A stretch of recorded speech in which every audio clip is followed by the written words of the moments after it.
Good morning, Raptor freaks. Lexi Otts here. It's Friday morning. The Raptors are playing the Atlanta Hawks for the second time this week at Scotiabank Arena. Also, last night, Raptors 905 lost to the Delaware Bluecoats. So we're going to cover that game and talk about a bit of that also. So let's get right into it. Before I do your comments, let's go ahead and do the injury report for tonight. Of course, we just saw Atlanta. So the scouting for this game is real easy because we watched the game that we just played against them. And, it's real easy for me to kind of do a scouting report or anything like that when we just played them. It's easier in some ways. All right. Atlanta does have a little bit of a different injury report than the other day. Not much different, though. Kobe Buffkin is still out for his thumb fracture. Jalen Johnson underwent an x-ray. And he was diagnosed with a left distal radius fracture. So starter Jalen Johnson is still out, of course. It looks like DeAndre Hunter is questionable once again tonight. His knee, he may be the one that's most likely to possibly play tonight that wasn't playing in the last game. Hunter. So we'll have to see. Mohamed Gay is still out for them as far as his back is messed up. He's ruled out. And AJ Griffin is ruled out for tonight's game once again also. And the reasoning for AJ Griffin's interesting. He didn't play in the first game. And I was like, where's AJ Griffin? I was like, I forgot about him. I was like, why didn't I see AJ Griffin tonight? And apparently he sat out both these games against Toronto for personal reasons.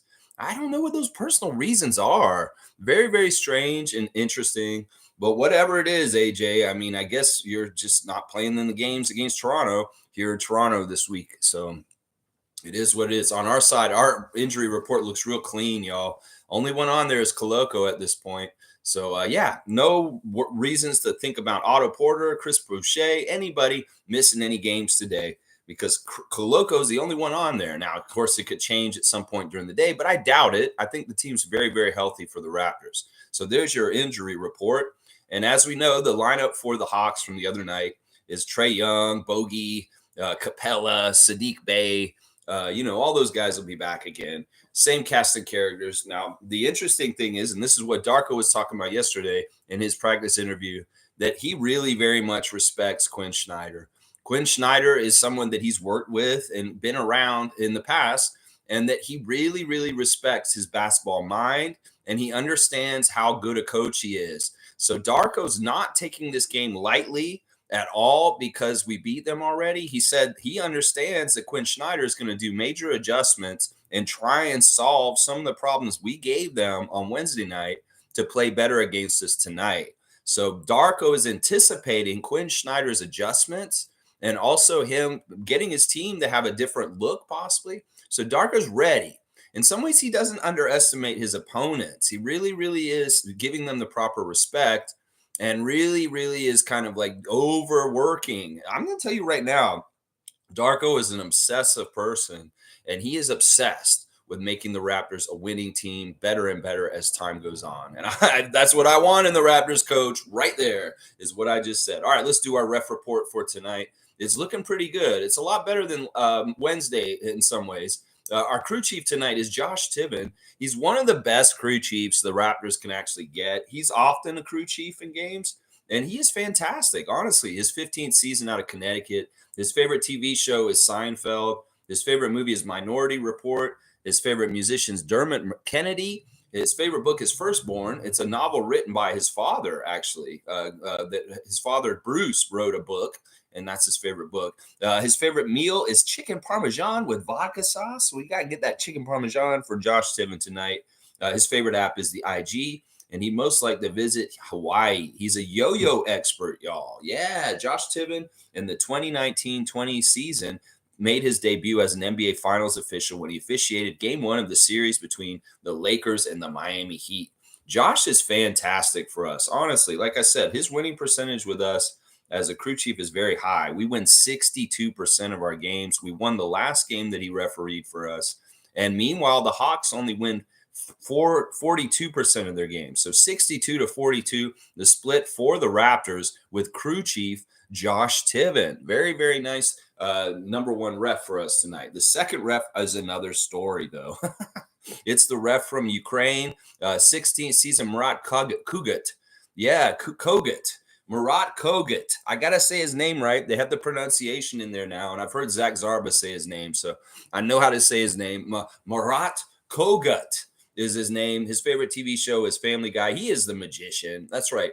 I saw this little clip of Murat recently on the NBA officials account on Twitter where he was doing magic tricks, and he explained that at one point, and when he was early in his refereeing career, a player was messing with him. So he did a magic trick to him in the middle of the game. He got his respect, the player's respect right away, and it totally changed his refereeing career. Integrating his magic into refereeing really changed things. So, yeah, Murat, he's an interesting guy.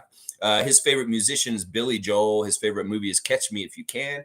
His favorite meal is sushi. So we need some sushi down there for him in the green room. Favorite app, Amazon, sell out. Most like to visit Japan. And as I said, his hidden talent is magician. Kogut considers his most memorable NBA assignment to be a game between the Celtics and the Lakers on January 30th, 2011, the first meeting between the teams after their matchup in the 2010 NBA Finals. All right, Murat is horrible for us. He is one of the top 5 worst refs for the Raptors in his career. He is in the bottom zone on my spreadsheet. We win 38% of our games when Murat's around. We lost the last game he ref this year already.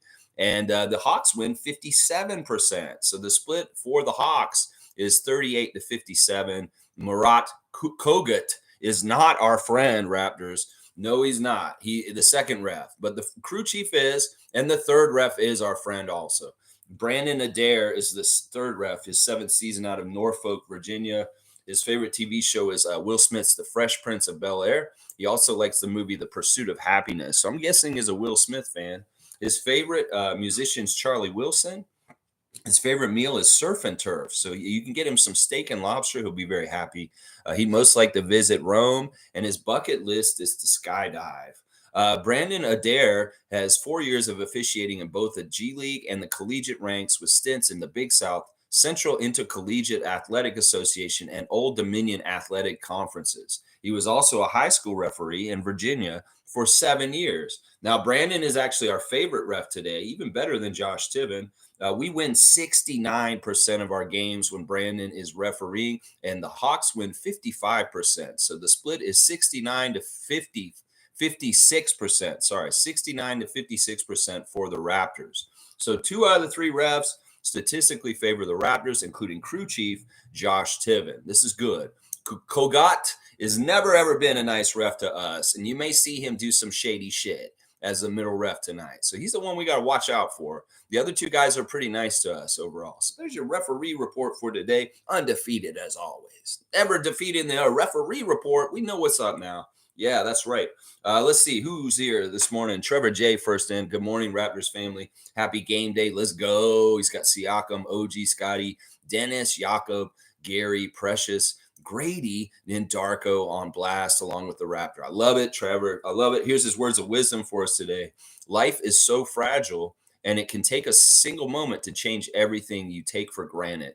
So focus on what's important and be grateful and live your life with no regrets. There you go, Trevor J. It sounds like you're living your life like that, going to games so often and bringing so many great Raptor fans to out-of-town games. So you keep going, Trevor J. I agree with this. Some of us, we really don't understand just how fragile we are in some ways on this planet as life forms. And I'm not even talking about on an individual level. There's a lot of dumb things we're doing on a macro level where we're hurting ourselves on the long term.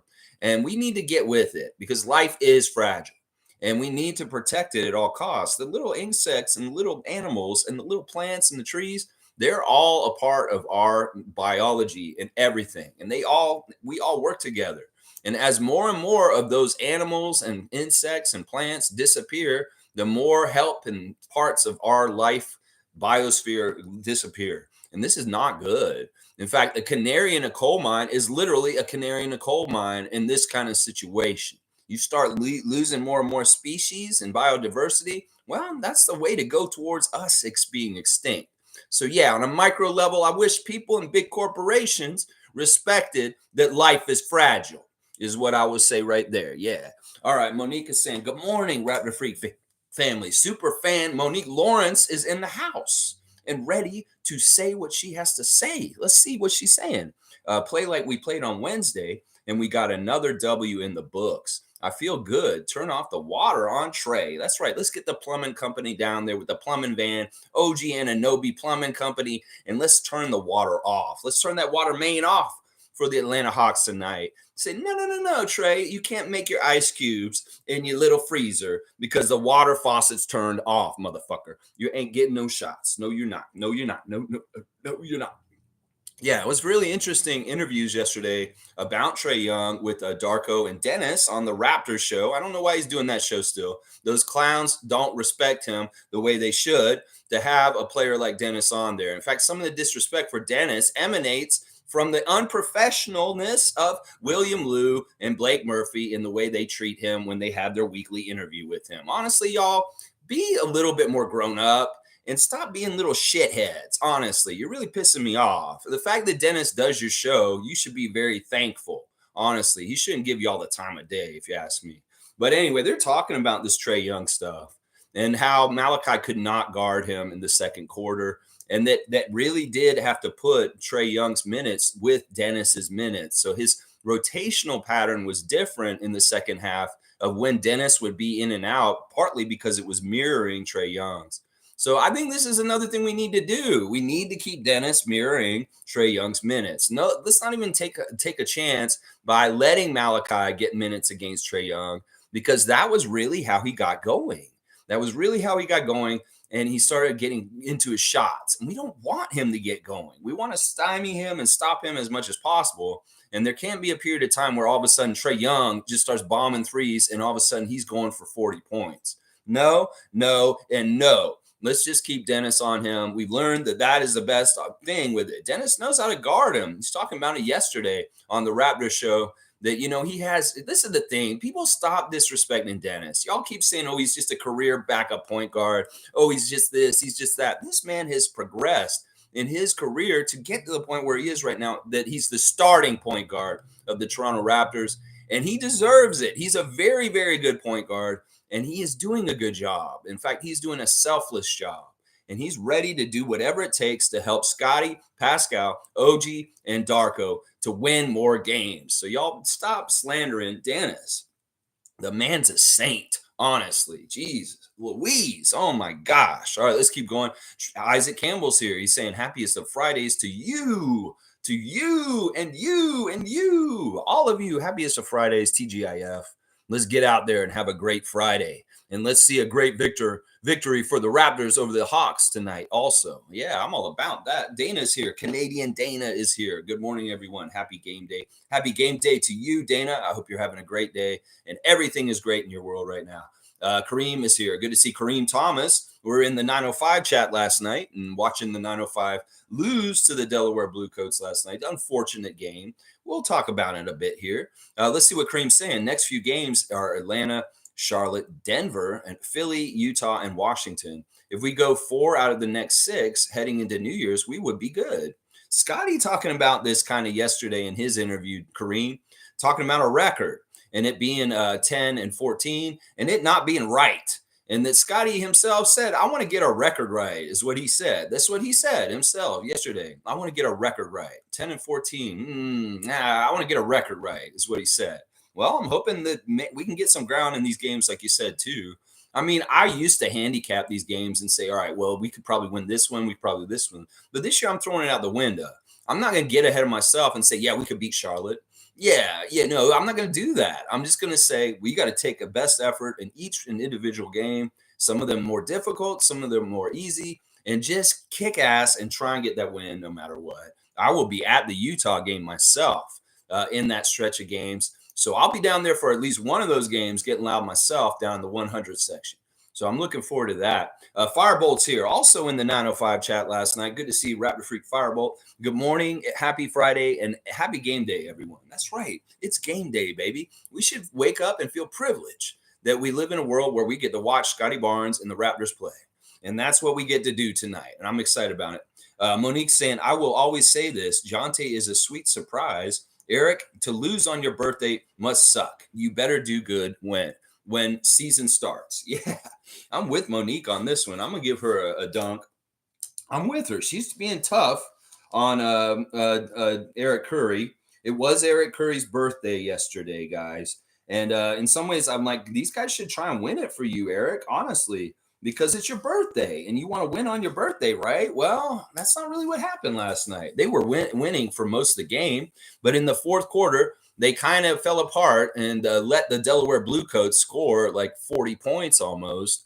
Yeah, and they lost the game. They were winning the whole entire game. And then in the fourth quarter, and this is the crazy thing, the Bluecoats only had 7 guys suited up. We had depth, and they still managed to beat us. That pisses me off, honestly. That seven guys, only 7 players, 5 starters and 2 bench for the Bluecoats outplayed, out hustled 10 players for the 905. That's horrible. That is horrible. And it really was a very, very bad defense. In the fourth quarter was the doom for that 905 team. Yeah, it's messed up, Mo. It is messed up. Now, let me go and do my 3 stars of the game for the Bluecoats game. My number 1 star of the game was Mohamedou Gueye. He was great, 34 minutes, 20 points, 10 of 16 from the field. He had 9 rebounds, 2 assists, 2 steals. But this is the big stat. He had 6 blocks last night. And everybody in the chat was calling him Baby Boucher. They're calling him Baby Boucher on the broadcast, and everybody in there is like, Boucher's twin, Boucher. Yeah, so Mo, you are my number 1 star for the loss against the Bluecoats last night. 20 points, 6 blocks, 9 rebounds on 10 of 16 shooting. That's just fantastic stuff. Mohamedou, very, very proud of you. My 2nd star of the game is Justice Winslow, who he got a lot of his points in the second half, but he went off. At some point, the 905 just were not scoring or doing anything aggressive. So Justice Winslow decided he was going to start doing his Anthony Mason impersonation. He really does look like a throwback to me. He's got a build like Oakley. He's a little bit shorter than Oakley, but he's really throwing his weight around and playing that tough guy 90s forward kind of basketball like Anthony Mason or Charles Oakley would. In 20 minutes, Justice Winslow scored 23 points. That's pretty damn good. He outscored his minutes. 11 of 19 from the field. He hit 1 3. He missed both his free throws, 2 rebounds, 3 assists, 1 steal, 1 block, a +10. Yeah, Justice was out there active. He was getting fouls too. He was very much trying to scrap together and do something good for the 905 in the end of the game when a lot of the other guys were ineffective and not helping him. Really, really crazy at the end of the game.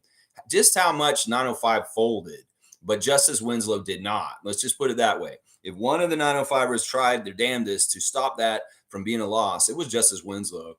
Yeah, it's just too bad. It's just too bad. And then the 3rd star for me was Kevin O'Banner. In 27 minutes, 17 points, 7 of 9 from the field, 2 of 3 from 3, made his only free throw, 5 offensive rebounds, 9 altogether. -1. Yeah, Kevin was awesome. I really feel like Kevin is just a really good, efficient, strong player that plays really well inside. And then he has a 3-point shot. So there's a lot of interesting things about Kevin. Now, you are saying, well, where's Grady? Where's Marquise? Where's Jonte, Lex? Well, I can talk about them too, but my 3 stars were those guys, Mohamedou, Justice, and Kevin. Now, let's break down each one. Jonte Porter had a pretty decent start to the game, but he kind of faded away and didn't really do a whole lot in the second half. But yeah, he was starting okay. 3 of 7 for the game with 9 points, a +8. So he was a plus-minus, which is good. He hit 1 3. He made his only free throw, 5 rebounds, 2 assists, 1 steal, 2 blocks. So even if he was on a lower level in the 25 minutes he played last night, he still stat stuffed as far as getting steals, blocks, rebounds, and assists. So it was just a lower level of Jonte than in the first 2 games. And he just didn't get to score as much. In some ways, I wish they'd gone to him more. Now, he was more scrambling around a lot in this game. We saw almost immediately in the game, within the first 5 minutes, him scrambling on the floor with Baisley to get a loose ball. So he's being very scrappy. And that matchup with Baisley last night was very much a head-to-head with Jonte Porter and Baisley for the Bluecoats. And that was a tough battle. Those guys both have really good length, and they were really going toe-to-toe. It was a very even match. But yeah, Jonte didn't have his best 905 game yesterday, but he was productive even though. Grady Dick was a real big disappointment yesterday. It's unfortunate. You know, some people were saying, is this good for him or not? And I think that it was good for him because in some ways he needs to fail to a degree also to find success. Grady in 30 minutes had 5 points. He was 2 of 10. He was 1 of 6 from 3. He was the minus 22, which is the worst plus minus on the team. And a lot of the problem with Grady was he defensively is just not good. In some ways, people just can do whatever they want when he's guarding them. And this needs to be fixed. Oh my gosh. He won't have a very good NBA career if he cannot guard anyone in this whole entire league. And this may be the biggest obstacle you got, Grady, is to figure out how to be a better defender in the pro level. Because, man, so last night you were being eaten for lunch and you were a detriment to the team while you were out there. So it sucks. It sucks. I'm wishing better for Grady. I know that everything's going to be ups and downs for him, and he's a long-term project in some ways also. But yeah, you got to get better foot speed, and you just got to get better at keeping between guys in the basket because people are eating you for lunch, Grady. And it's no good, man. It's no good. You know, there's some people out there that are saying we may regret who we drafted for certain reasons. I mean, we're seeing guys like George and Hawkins delivering to their main teams right away. And then we see something like Grady struggling down on the 905. It's good for him to struggle down there. As Darko has put it yesterday in his interview, it's good for us to do things in the dark and not just put everything out there that we're working on. There's stuff that Scotty's doing specifically that Darko intimated that is being done behind the scenes that we don't know about that's going to make him way better over time. So a lot of it is like there's behind the scenes work that's happening with some of the Raptors players that when they're comfortable and they feel like they've mastered it, done better with it, they will reveal it and show it in the game. So there's a lot of stuff these guys are doing that they're working on for long term that you guys don't know about yet. And it's coming. It's coming. So yeah, this stuff with Scotty's intriguing. And I know there's stuff with Grady that's similar, very similar. Marquise Noel was actually really good and just missed out on a third star from me. But in some ways, he kind of messed us up at the end of the game by trying to take over a little bit too much by himself. And he should have been passing to other people and setting them up and continuing to add to his 13 assists instead of trying to take some of the shots he took at the end. They were kind of momentum killers, that what Marquise was doing. But still, a double-double for Marquise, 6 of 14 shooting, 4 of 9 from 3. Those 4 threes were fantastic, very impressive. 1 rebound, 13 assists with 3 turnovers, 2 steals, 1 block. A block, that's right, Marquise got a block. +9 with 19 points. I can't complain about Marquise too much. I just think that at the end, he may need to show better leadership in the closing quarter to help his team win, because in some ways they fell apart and you're the floor general, my man, and you need to do better. But the defense overall for the 905 just wasn't there late in the game. Kobe Simmons was great in the starting lineup also for the most part, 6 of 14, 2 of 5 from 3, 9 rebounds, 9 assists, 1 steal, 14 points in 30 minutes. And then off the bench, nobody really of note, but maybe Daryl Morsell a little bit, 4 of 10 with 9 points and 7 rebounds. But the other guys really not anything that great other than Winslow and O'Banner. Yeah, 905, disappointing loss. But I'm really looking at this Showcase Cup part as a tune-up time to get ready for the regular season when everything rolls back. There'll be a 0-0 record for the 905, and they can get through this little crappy Showcase Cup season part where they're 2-12 right now. Yeah, it's a bad record. And I'm also wondering about what the last 2 games of this Showcase Cup part is, because they actually do have to play 2 more games, but they're not scheduled yet. So this is similar to what happened with the in-season tournament with the Raptors, where there were 2 games added, Charlotte and Miami. Well, they're going to have 2 games added to the 905 schedule in the next week or so. So be ready for that, Monique, just so you know. Chris is giving me a super chat. Thank you, MSJ, for the $25 super chat. That's very kind of you, Chris. I appreciate that. All right, let's keep going. That's my 905 report. If you guys want to bring up 905 any further in this chat, feel free to. We can still go over a reaction for the game last night. That's just, I want to do my thing and talk about it real quick. Let's see. Monique, thank you for your comments on 905. And Bryce is here. Good to see Bryce Lawson holding it down in Kentucky. Let's see what Bryce is saying today. Good morning, Raptor Freaks. And Firebolt saying, I was wondering where AJ was too. Yeah, it's a weird thing. Like, why is it personal? Is it personal because you kicked our ass last year and you're worried about retribution because you hit that last second shot that really messed us up last year? I don't know what it is. Either way, maybe he like I don't know, out of respect for his dad. Why? Maybe he has too much anger. I don't know. Why are you not playing AJ? What's your personal reason? It's really weird, very strange. I don't know. Either way, it doesn't help the Hawks. It helps us that you're not playing because you're a very talented, good player. So yeah, I thought it was weird that AJ Griffin personal reasons. Well, it's personal. I guess I don't get to know. It's just I don't get to know. Kareem Sin, I'm hoping we can hold Atlanta to about 100 to 110 points. Precious is my X factor for this game. They don't have a matchup for him. He should go off and get that chain. I love that. I'd love to see Achua get his first chain. Of course, Dennis getting his first chain in the film session yesterday. They did circle around and give Dennis a chain and the game ball in a little fun open gym clip from the film session yesterday. Yeah, I'm really glad that Darko did this. I thought he would because he did look really shocked that he did not know that Dennis got his 10,000 point in the press conference. And he was like, oh, I didn't know. And he had already given the chain to Siakam for that game that night. Well, they circled back and gave another chain to Dennis in the film. And it was funny when they did. They had this is the game ball. No, we know this is the real game ball. Playing off of the Giannis incident with the Pacers the night before. He's like, this is the game ball. No, Atlanta doesn't have the game ball. Neither does Milwaukee, is what Darko said. And I'm just like, what a troll comment and joke. So funny. So funny. And Dennis very humbled and honored. And, it is a big accomplishment. 10,000 points in the NBA. That's pretty damn good. Seriously, there's probably a list of 1,000 people that have gotten that. Maybe even less people have ever gotten 10,000 points in the NBA.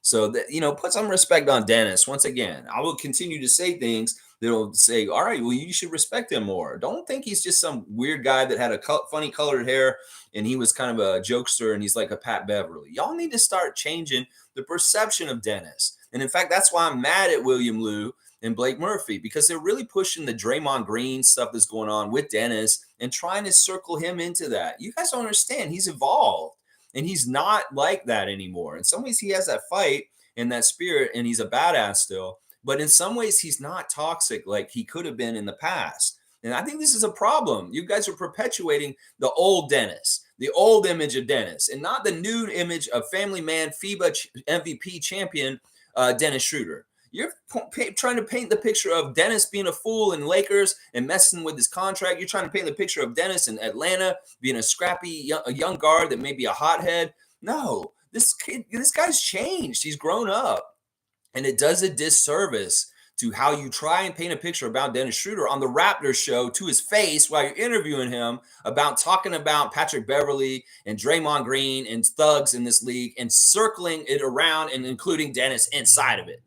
That's why I had a problem with y'all little giddy thing. It's like WWE, Blake Murphy. WWE, it's like WWE. How did you feel about when you met OG and your problem? Oh my gosh, when they had their little interaction, it was just like WWE. Oh, it's so stupid. OG lifted him up and flipped him upside down because of some frustration.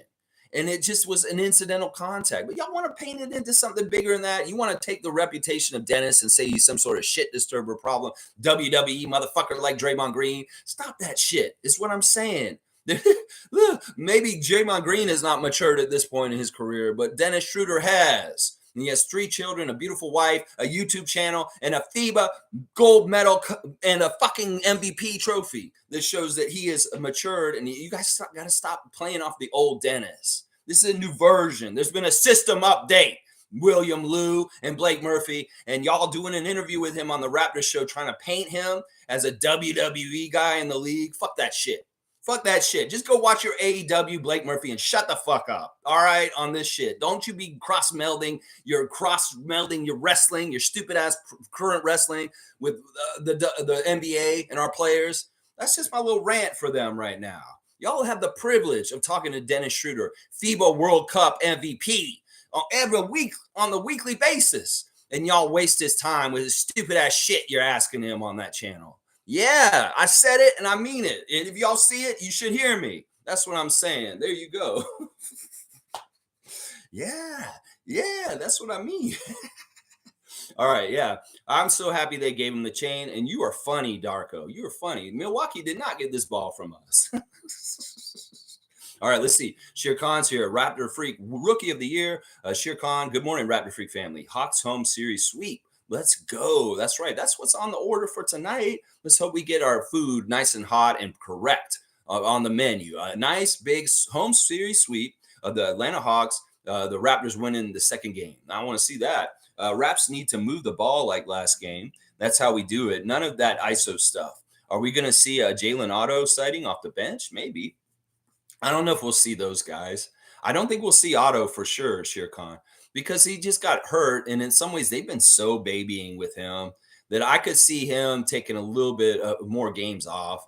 It's not like they need to rush him or anything like that. Now, Jalen, I don't know. I would like to see McDaniels get another chance because in some ways, I feel like he's languishing on the bench. But then again, Darko may not care in some ways. Also, we got to realize things in practice may be part of the reason why Jalen McDaniels is not getting to play these days. Maybe he's not showing up with the right effort behind the scenes in certain ways. So it is what it is. I would say it may be more likely we see Grady Dick tonight.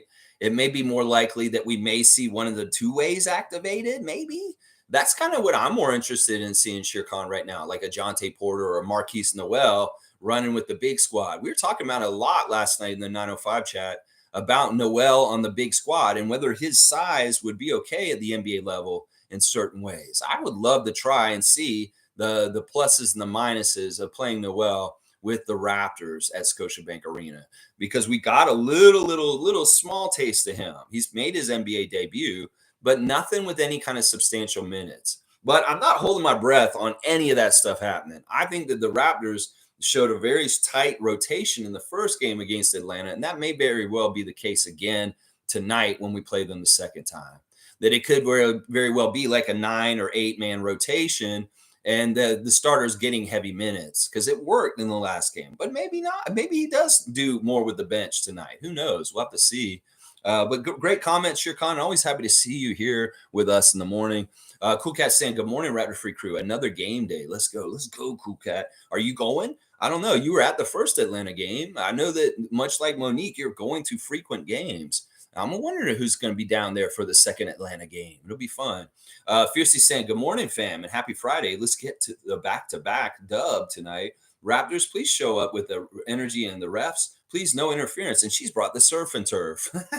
She's brought the surf and turf from Murat Kugat. All right, she brought the food for the ref that is, oh, no, that's for Josh Tiven. Is it Josh Tiven? No, it's for Brandon Adair. Brandon Adair. Okay, so the younger ref, the third ref, is getting the surf and turf from Fiercey. Thank you for bringing the food for Brandon Adair, the third ref tonight. Awesome stuff, Fiercey. Yeah, I want to see 2 wins against Atlanta. You get 2 wins against Atlanta. That means only one more win. You get that Darko dinner, y'all. So let's build to this. This can be very doable. Beat Atlanta again, and then let's get revenge on the Charlotte Hornets when they come to Toronto on Monday. So yeah, it's time to get y'all's dinner and get it before Christmas. So beat these 3 teams in a row, these 2 teams, one team twice, and then beat Charlotte. Let's beat up on the Southeast Division. Come on now. Cool Cat saying, I will be at the game again tonight. So she is going to be at the game. I decided to go as much games as possible before the trade deadline, before all the players on the chip year are gone. Oh my gosh. She's in some ways she depresses me when she says stuff like that. But I don't think it's like that, Cool Cat. I think that there's a lot more news this week and buzz going around that Siakam may be in our future. And that's a good thing. We'll have to see what happens. But yeah, Cool Cat wants to go to as many games before any kind of trades happen this season, which are probably likely to happen. So yeah, Cool Cat, I can't fault you. That's for sure. Jillian's here. Good to see Jillian Moody. Good morning to you, Jillian, up and coming rising star in the Raptor Freak family. Fiercely saying, thank you, Trevor J, for your words of wisdom. Yeah, life is fragile on a lot of levels. On a micro level, that little bug outside, you feel like you just want to squash. The plants that you're covering up with the shit in your yard, dying. There's a lot of life is fragile all over the place. And human life's going to be more and more fragile as we go on, as we have less breathable air, less drinkable water. There's more microplastics in our bodies. Yeah, human life will become more and more fragile because in some ways we're poisoning ourselves in the name of big business and companies and corporations doing bullshit. And then our premier wants to pave the whole fucking green belt so we don't have any oxygen to breathe. Yeah, we're real smart, dumb species. Homo sapiens, humans. We're real dumb. We are really, really dumb. Yes, we are. All right, let's keep going. Let's see. Fiercely saying, I hope Trey and DeJounte partied with Drake. That way they won't be focused tonight. Laugh out loud. Well, Trey Young always doing his inspirational posts in between game days and saying another day, another opportunity. That's very generic and often his post that he just gets up and he says another day, another opportunity. Okay, well, hopefully another opportunity to lose to the Raptors today. Trey Young is what I would say to that. I don't know what those guys are doing, but they've had 3 days in Toronto, and who knows? I'm sure they've had some fun. Who knows what kind of stuff they were doing? It's their life. I don't want to know. I don't care if they're in worse shape because they've been out partying. That's great. If they're just, having a great time at the Ripley's Aquarium, having family fun and nothing's wrong and they're fine too, whatever. I just want to see a good game by the Raptors, played well, and a big W for Toronto. That's what I want to see tonight. Yeah, maybe he was partying with Drake. I don't know. I don't know if Trey Young's buddies with Drake. Usually Drake shows up for his friends like Kevin Durant. So he's usually at the game if he's going to hang out with anybody who's going to be at the game. So that's usually a good indicator. And he wasn't there on Wednesday. So I don't know if he's hanging out with Trey. Smash the like button, freaks. Thank you, Wayne Strainer. Good to see you, Wayne. Cool Cat saying we have fight game by game. As Pascal said, every game we have to fight, a W is not given at any time. It's a bloody fight out there. Round up the troops. That's right. It's a different task every single time, and sometimes it's a different way, and you got to find the way to win, and you got to do things more correctly and perfectly on the whole, and then you hopefully have enough to win in the whole equation of things. In some ways, the NBA has gotten better and better. There's teams that just keep stacking their lineups, and teams keep progressing and getting better that were bad before, and the NBA was harder now than it was then, because a lot of teams that weren't very good have gotten better now.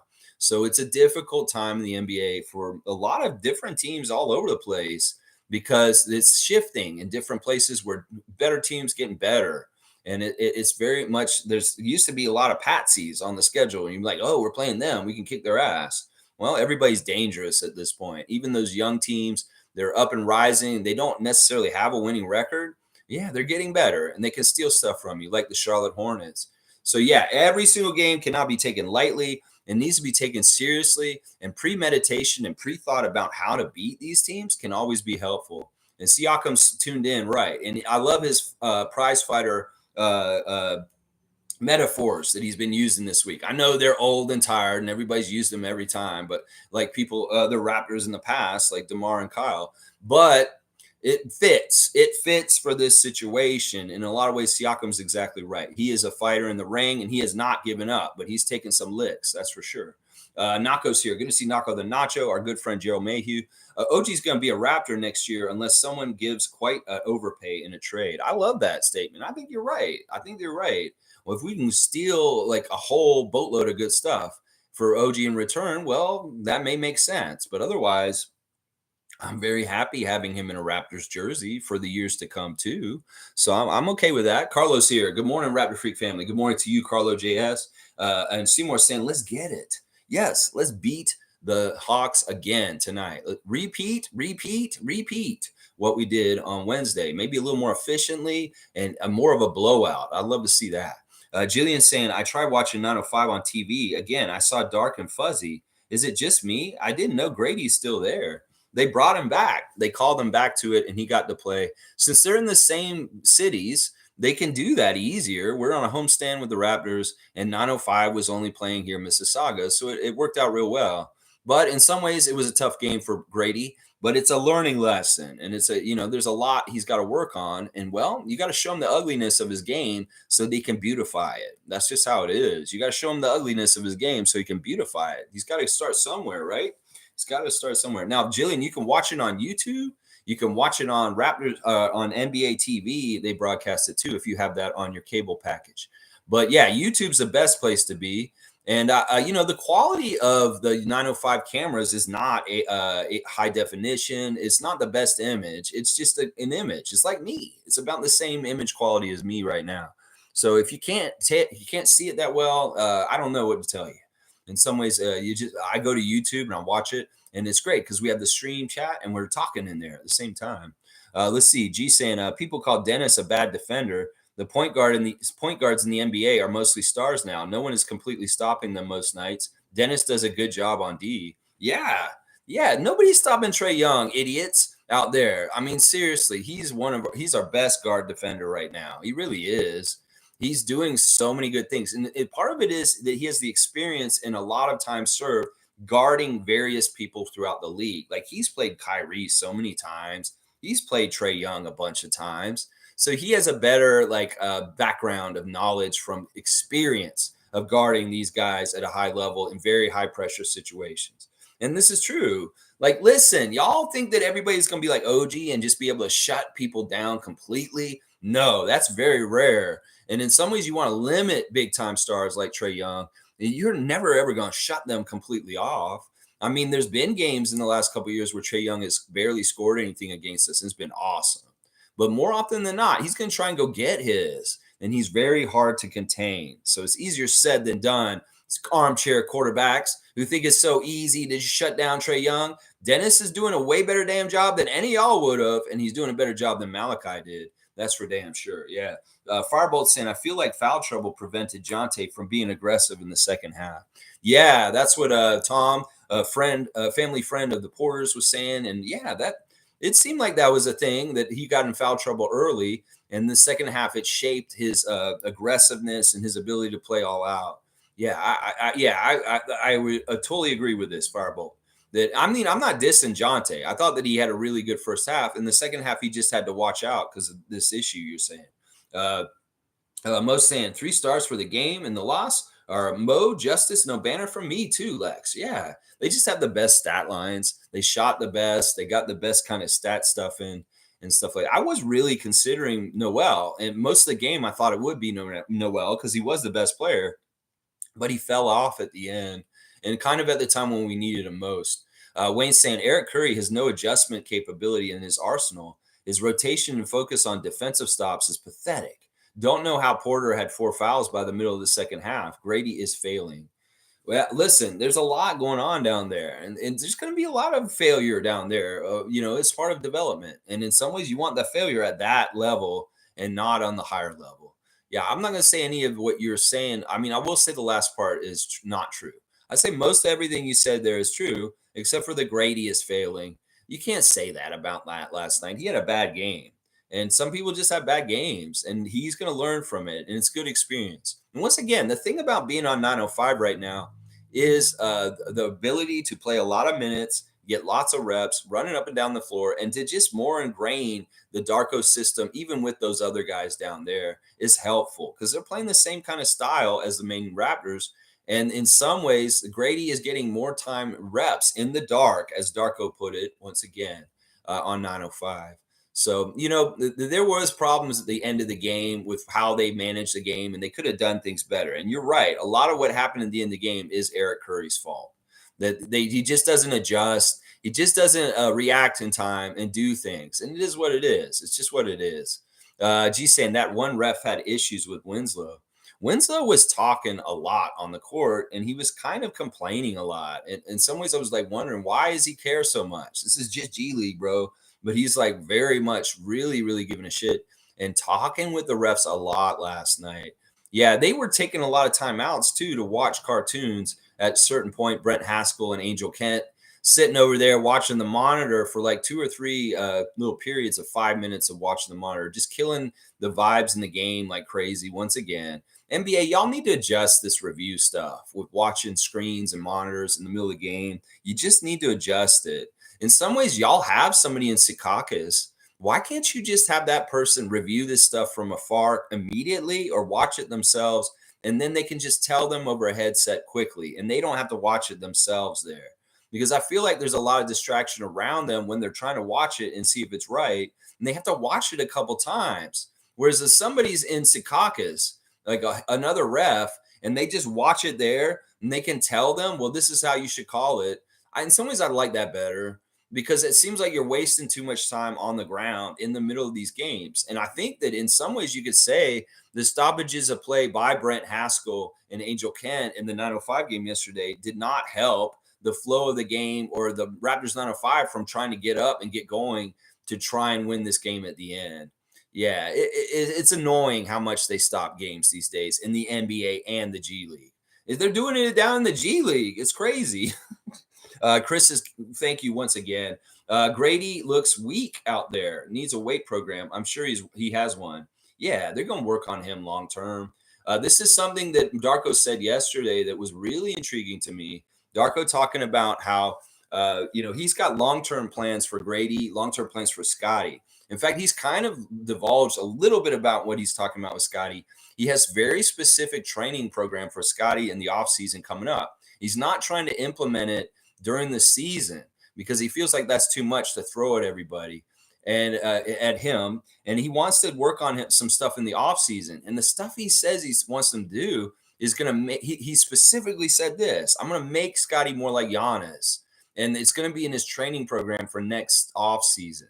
That in some ways we've seen a leap with Scotty Barnes in the third year now already. We see it. It's very much there. We see it.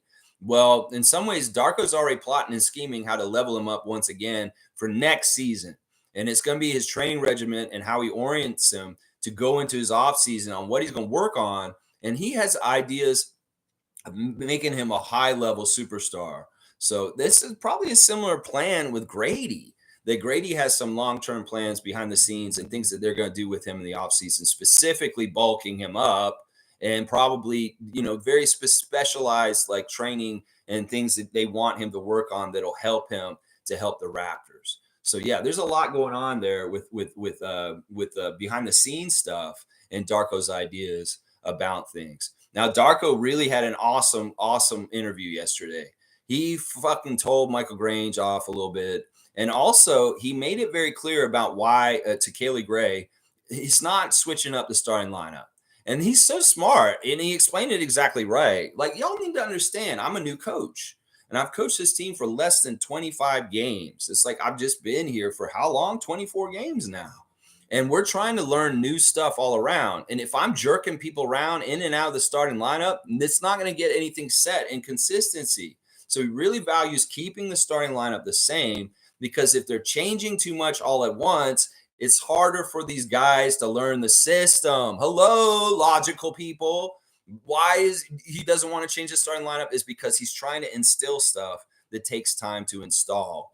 And y'all wanting to switch the lineup like you switch your underwear is not helpful for building consistency and understanding in what he's trying to do. They have enough to try and figure out without having to switch things around all the time. So that's a very valid reason to leave the starting lineup the way it is. And honestly, he's not going to change the starting lineup just because y'all are whining like a little baby looking for a nipple. No, he ain't going to do that. He doesn't feed little whiny baby fans that want, I want this, I want that. Fuck that. He knows what's best for this team, and it's consistency with the starting lineup. So it's not jerking them around with how they're learning everything. So it's a perfect answer. And he's exactly right. And then the other question that was asked by Grange was, Grange is like, oh, I'm sure you're talking to the front office and you're very much talking about the moves and things they might be making. And you're like, I know you won't tell me anything specifically that you're talking about. And Darko's looking at him like, yeah, what are you doing? Yeah, okay. And then he's like, listen, I have full confidence and trust in Bobby and Masai to do their job properly. Yes, we do talk a lot because we're family. We're in the part of the business and we have the same goals and we have to be in constant communication. But this is not for me to talk about. This is the front office, and I trust they will do their job correctly. And also, I just worry about the guys I have with me. I'm working with them, and I don't think about the future. I don't think about them changing guys. I just work with who they have on the roster for me, and that's who I work with. Perfect answer. And shut the fuck up, Grange. What are you doing when you ask that question? It's like Darko's going to just slip. Yeah, we talked about trading OG yesterday. Yeah, we were really like for an hour. Bobby and I were talking about OG. If we traded him, what the fuck do you expect Rajakovic to say to you when you ask that question, Grange? You're a moron. Once again, Sportsnet people, you're idiots. You're idiots all around from yesterday. Michael Grange, William Liu, Blake Murphy, you're all idiots. for your own little distinctive ice cream flavors of idiots. Yeah, yeah. Perfect job. Perfect job, Darko, with your answers for on the front office stuff and on the starting lineup stuff yesterday. OG's very funny in his interview. He's very matter of fact. And he's saying this is what he's saying from his point of view in the middle of it all, since everybody's so confused about the Raptors. He's saying, "Oh, I see progress every single day. I see us working hard. I see us getting progress daily. I feel everybody feels real confident and real good about the direction we're heading in. Sure, we have not won as much as we'd like, but we see the way that we can do it, and we're working on it as much as possible." He's very matter of fact and plain about it. He's saying he sees daily progress and things are building, and this takes time, and there needs to be patience. These are all the things that Scotty, OG, and Darko said in their practice interviews yesterday. Perfect practice interviews by all three of those guys saying the right things. And I wish the Raptors fans would just go listen to them instead of listening to Michael Grange, listening to William Liu, and all the other jabronis everywhere else talking out of their ass. Go talk, go listen to Scotty himself. Go listen to OG himself. Scotty is unhappy with the Raptors? No. Scotty's very happy with the Raptors. He's enthusiastic. He sees a promising future, and he's talking about how he wants to fix our record. And that, that's great. And then OG, he's saying, hey, this is just a part of the process. We understand we'd like to win more, but we're striving and we're working harder to get to there. So yeah, if people have questions about what's going on with the Raptors, just go watch their practice interviews. They will tell you straight up what's happening. They'll tell you themselves. And that's who you should be listening to. The people that are in the middle of it. That's right. Cool Cat's saying Grady is struggling. He really left college too early. He did. Oh, yeah, he did. But that's okay. Adversity early in his career is good. Keep on grinding, Rook. That's right. That's right. In some ways, I was saying it last night. Look, that young man's out there right now, should be a sophomore at Kansas playing for Bill Self still right now. I don't like how these guys come in so early. Honestly, I wish people were more like Koloko and spend more time down in that level. And in some ways, this is so true. Grady could have really used at least one more year of college. He really, really could have. G saying, I feel Grady is 2 years away from having an impact, but I believe he will. He's a smart player. But yes, MSJ, he needs strength. That's what I was saying in the chat last night in 905 game, that in some ways we need to look at Grady as kind of like a center project. I know he's not a center, but in some ways his timeline and his schedule for how he may come up and be a useful, viable player for us may be more like with the center, like Koloko's schedule. And we know Koloko's already getting backtracked because of his injury right now.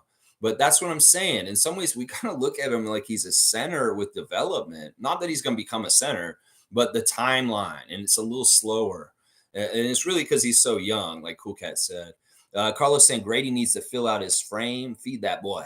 Yeah, get him down to the Mandarin and lock the doors. You're going to eat crab claws for 3 hours, Grady. And we're going to sit in here and watch you eat all day long until you fatten up, boy. You can get real fat now. Yeah. All right, let's see. Cool Cat saying, Lex, yes, our players work in the lab and keep it under wraps. Summertime, they'd show basic stuff, but never their real work, which is a real strategy. Noah system will prevail. Don't give any power to the Noah system. Yeah, it was interesting. They were asking Scotty about his offseason. Do you count how many shots you put in? He's, no, I'm not counting how many shots. It's really about feel. Scotty revealing that he's a field jump shooter. That part of his secret to his success of making his jump shots right now is feeling good and feeling like you're going to make it. It's the confidence with the feeling that makes Scott's shots go in. Because in some ways, I'm like, man, in some ways, he's not fundamentally right, but it's about confidence. It's about feel is what he's saying. I get that feel in my shot. I can make it every time. I'm not going to go against whatever his technique is because it's working. So in some ways, it's like, it doesn't really kind of jive with the old school kind of mentality about how you become a jump shooter. But he's a feeling shooter, he revealed yesterday. If he feels it, he wants to shoot it. And in some ways, the thing he was working on this summer was an unconscious trigger release without thinking and having a supreme confidence that he's going to make it. Now, I can't argue with any of that because it's working.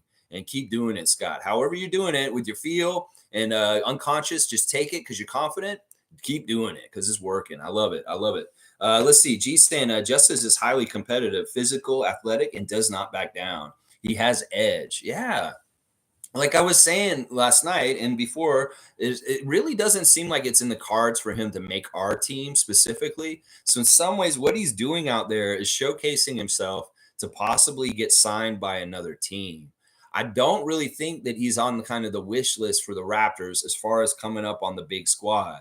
In some ways, he's not a long arm monster and he's undersized for his position, which is anti Bobby Webster theory of roster building.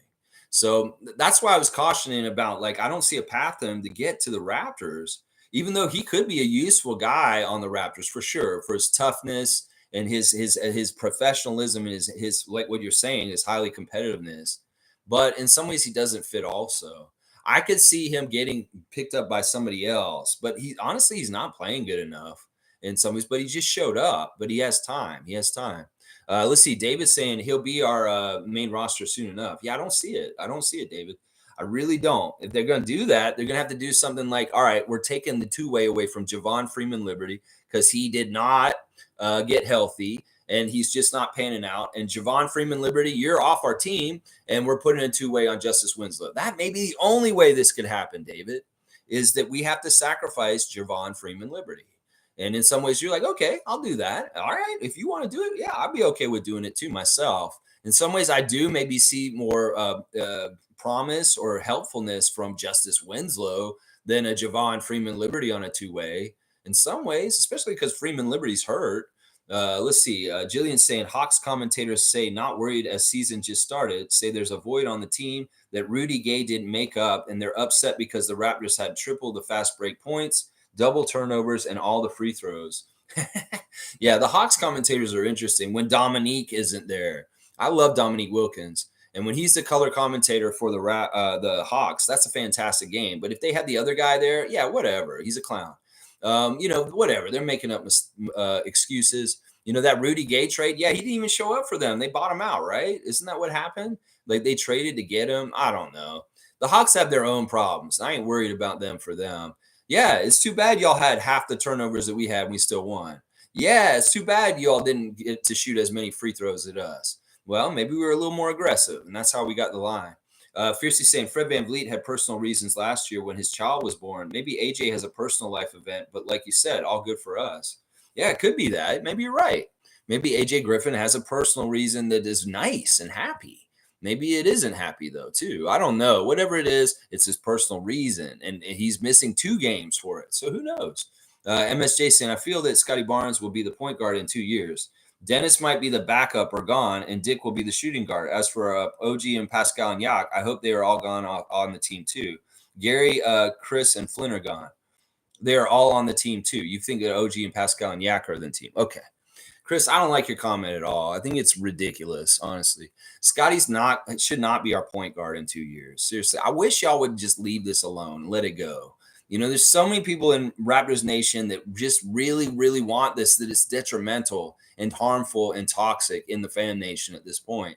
He's not going to be our point guard. You cannot see, Chris, you're a big man. You understand basketball, that he needs to be down low and him getting the ball instead of him passing the ball to other people. Let's just kill this. I'm going to be anti-Scotty being the point guard forever at this point because I understand he's better off in a Kawhi Leonard level of going in his path. He needs to go towards being Kawhi Leonard and not Jason Kidd, y'all. Seriously, it'll be better for our team. It'll be better for him. He will win more awards. We will win more championships if Scotty Barnes is Kawhi Leonard and not trying to be Magic Johnson and Jason Kidd. He can do a little bit of that stuff in the game. He'll get his assists and stuff, but a lot of it is just a label anyway. And if you say he's going to be the starting point guard, no, I don't want that because first of all, he's going to spend so much energy chasing a little guy like Trae Young around that he won't be as effective on offense. So you need a Dennis Schroeder started in the game so he can guard Trae Young. So Scotty's not burning all his energy tracing a little half his size guy. That's the thing right there, is that when you say the positions, it's about who they guard. It's not what they do on offense. Because at this point, you could be a center point guard. You could be a forward point guard. You don't need to be a point guard because point guard, and he's playing at 1, means he has to guard Kyrie Irving, Trae Young, Fred VanVleet, all these people night in and night out. That's a folly. That's a dumb idea, and that will make us lose. In some ways, Scotty's physicalness is wasted on the perimeter chasing around little guys. So the man is a forward. He's a number 4. He's a power forward. He should stay down there with the big boys. and playing down there because he's much better shooter near the basket. And the best things for us in the franchise and his career are him playing as a forward, not as a point guard. So just get this fucking idea out of your head. You want him to chase Trae Young around every night? No, that's a waste of his energy. We want him down there with the bigger, slower guys that he can outspeed and beat down near there. In some ways, it's not a good matchup with him being at guard. Just trust me on this in all kinds of different ways. So I am not about that in any kind of way. I in fact thought about giving you a strike for that bullshit. Seriously, seriously. Now Dennis is a good starting point guard. I'm sick of this shit.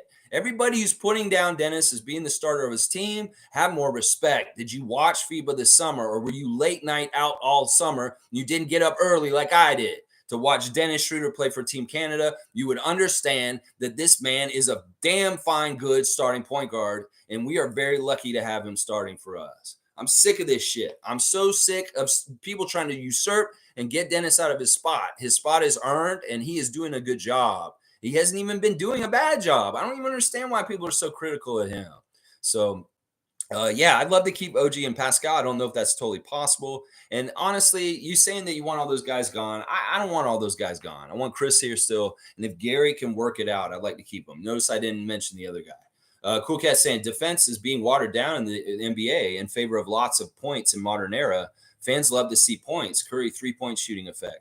Yeah, that was what Darko was talking about for a little bit yesterday. About, he actually told us that he went to the coaches meeting this summer with Joe Dumars, where all the coaches go to the NBA headquarters and they meet with Joe Dumars, the officials, head of the officials and head of a lot of things for the NBA at this point.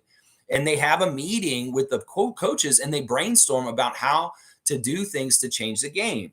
And one of the things Joe Dumars asked the coaches is, how can we get defense to matter again in this league? How can we give defense a little bit more oomph and a little bit more power in this league? Because Joe wants this. And knowing him from his bad boy days and his playing days and his mentality, he doesn't totally like the offensive way that this league is going. And because he's a person in power, he could actually maybe do something to change this, Joe Dumars. So in some ways, he's on the competition committee that makes the rules about the game, and he can shape them.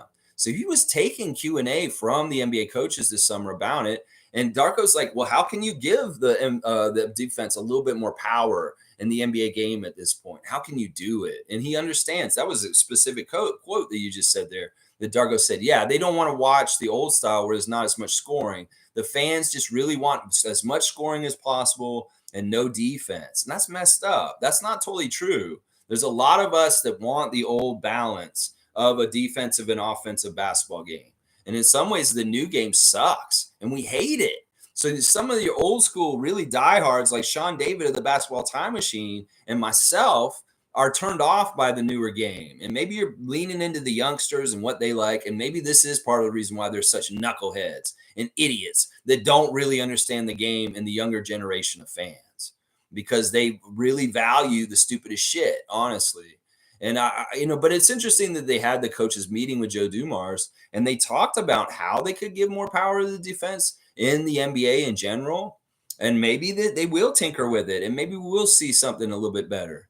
Yeah, it is a problem. It is a problem with how they've cut the teeth off for the defensive side of things. It's a problem to me, at least. And I know that Joe Dumars sees it as a problem too, because he's brainstorming on how to fix it.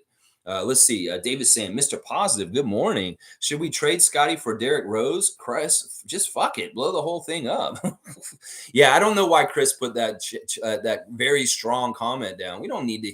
You're way too far ahead. And I don't even know what you're saying with your team building. I'm glad you're not Bobby Webster. So we'll put it that way. G's saying, Noel is impressing me more and more. He looks like a vet out there.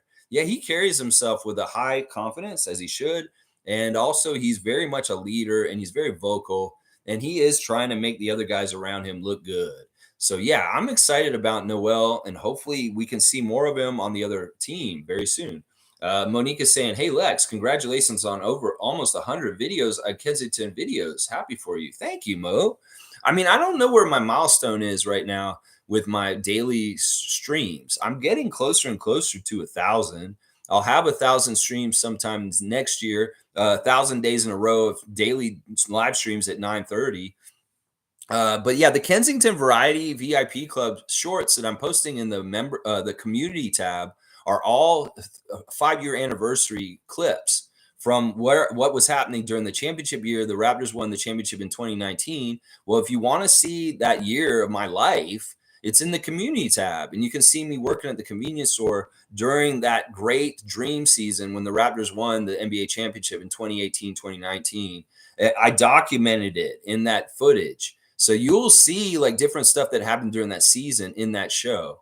In fact, there's an episode that I reposted recently from 5 years ago where I predicted that we were going to win the Larry O'Brien in December of their championship year. I said, Larry O'Brien, here we come on the show. And look what happened. It actually did happen.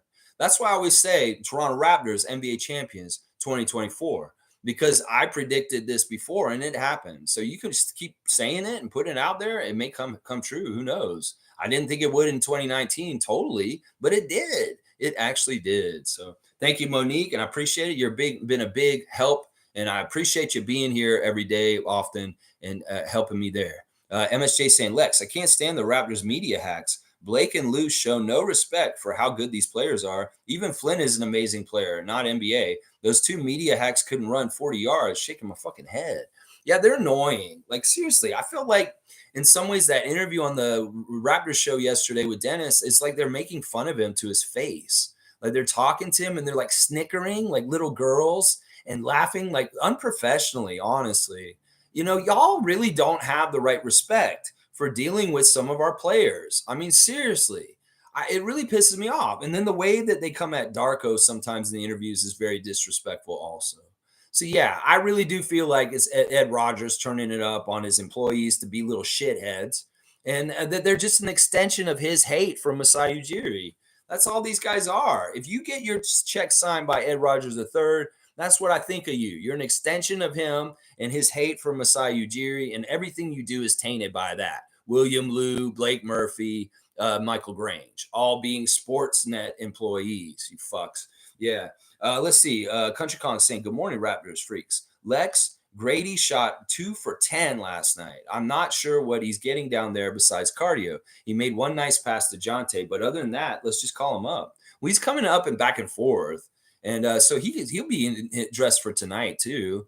It's not a big deal. These games are going to happen, and they should happen, especially for a shooter who's like very much kind of just finding his legs under him early in his career. We have to be patient with him. Not everything that he's going to put on a stat line is going to be pretty and perfect, and especially right now. And once again, like Cool Cat and I said earlier, he should be in college still right now. He should probably be playing for Kansas right now instead of being with the Raptors. He went too early. Honestly, in some ways, he went too early. And maybe that's part of the reason why we jumped on him, because we realized, well, he's coming now. You got to get him now. But he is going to be a project because he came too early to the league. I just feel like that's just it's unavoidable in some ways. G saying 40 yards, they couldn't run 10 yards. Well, Grange apparently used to play basketball. And I think Blake Murphy does pick up from time to time. I don't know. Will Lou does. I don't know. I take these guys on myself. If they ever fucking wanted to say, oh, Lex, what the fuck do you know about basketball? I'll come down there and play any of you jabronis down there. Yeah, I'll play anybody that's in Raptors content making. I don't give a shit. It could be my arch nemesis. It could be Luca Rosano. It could be Ben Rogers. It could be my friends at Confederacy of Dunks. It could be anybody. I will play any of y'all in basketball and try and beat your ass one-on-one because I've got height. I can block shots, and I've got tricks, and I've got old man strength at this point. So, yeah, come see Lex. If you want to really try my basketball skills myself, yeah, I'm a little rusty, but I remember everything, and I'm fundamentally strong. So look out. I'll mess you up on a basketball court, all you rest of y'all content makers for Raptors. Because first of all, I'm very tall, and I can do things on the court. I can actually do them. I can put some meaning behind my words. I'm not all talk. I got the walk, too. That's right. That'd be fun, though. If there was some sort of weird Raptors content maker basketball tournament, what I would say is, I'd say I want to get all the best Raptor freaks down there, and we're taking them on. We're going to have a team of 12, and I seen all y'all motherfuckers. Y'all are tall. When we were at the Real Jerk, I was like, man, all y'all are tall. We could garner a pretty good 12-person squad if we were going up against other entities like Sportsnet people and maybe like Raptors Republic people. And, we could have the Raptor Free crew. We could come in there and we could garner a good team. Oh, yeah. I've seen y'all. Y'all are athletes too. And a lot of y'all are as tall as me or not, if not taller. So very strong confidence in Raptor Freak intramural team playing in this kind of competition. Let's see. Country Con saying, while we're at it, let's call Marquise and Jonte up as well. Get the women and children off that ship. I would rather get Grady 5 real NBA minutes like he did in NYC than 30 minutes of cardio. The cardio is so good either way. And honestly, he needs to fail. He had a couple of shots that he made that look real nice. So there's little nuggets of promising positive things in it too. Listen, once again, we got to allow for some failure and some like doesn't look totally good. He could have played really well last night and won the game for us. And that would have been huge confidence builder. Like, think about that, JP. Like, if he had played the whole game and maybe he didn't play well for most of the game, but at the end of the game, he somehow, some way took over and he ended up winning the game for us last night, that would have been huge for his development. So we need to allow him to be in those situations for those possibilities to happen. And that's what I'm saying right there. It didn't look good. Sure, you can totally judge it and say it was a fail, but in some ways it's part of the learning process and he needs to go through it. Jillian saying Kyle Lowry had personal reasons for several games. After that, we stopped hearing from his mom on Twitter. Yeah, I'm still worried about his mother and whatever's going on with that and stuff. Yeah, Lowry took an extended period of time off from a season, a couple seasons ago because of personal reasons. Yeah. We've had different personal reasons in different places with different people. And well, it's none of our business. Personal reasons. Yeah. Let's see. Cool Cat saying Coach Darko's rotation has shortened to what Nick Nurse was using before. Similar to Nick Nurse, he gave everyone a chance early in the season to show their work. He had been talking about this a couple of weeks ago about possibly tightening up the rotation and not doing 10 players. So he did 9. And, he did go heavier on the minutes for the starters, too. But maybe he'll have more balance tonight. Maybe we have a better game where we're beating them better and we can afford to play the bench a little bit more minutes later in the game.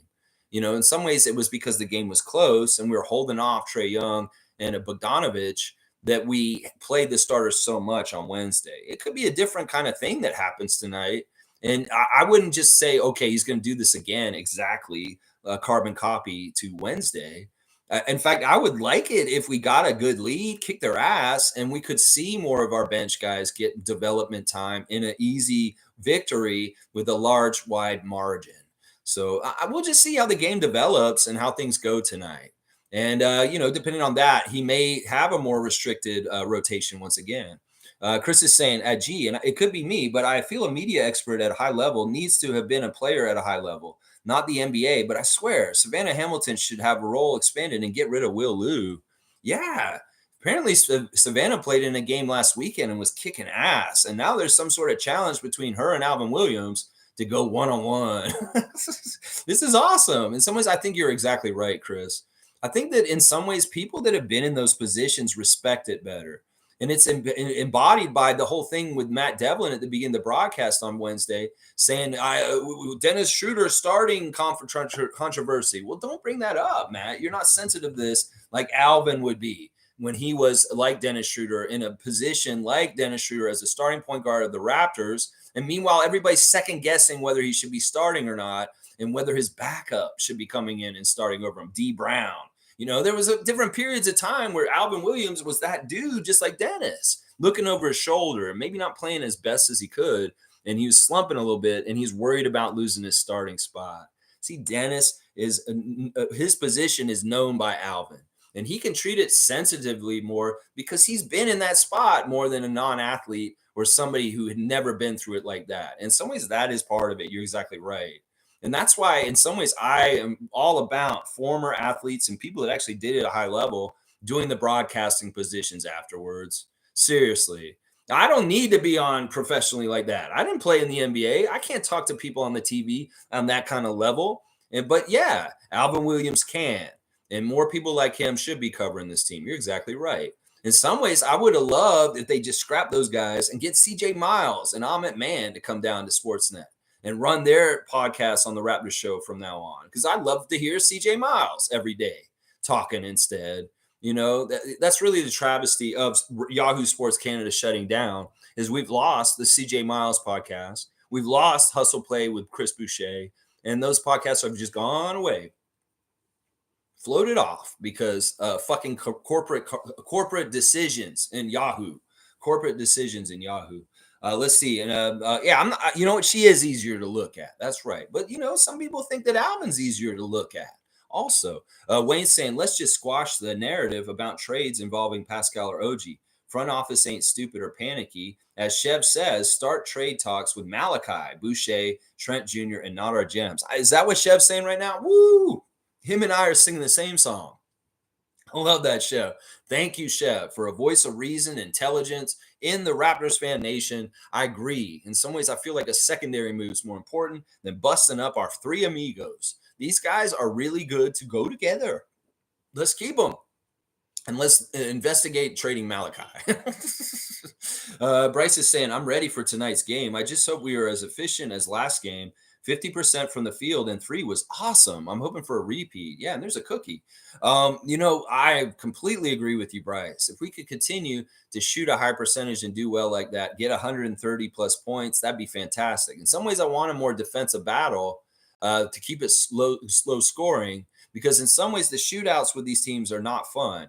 Now, also, it is true, Atlanta has one of the worst defenses in the league, and we should be able to shoot a high percentage against them just because of who they are. So, yeah, I hope this continues. And specifically, I'd like to see Gary Trent hit his shot earlier tonight and really get in a groove and possibly get a 20-plus point game. That would be a really nice thing to see tonight for sure. But, Bryce, I'm ready too. Let's go Raptors. Let's beat the Hawks again tonight and help write our record a little bit better.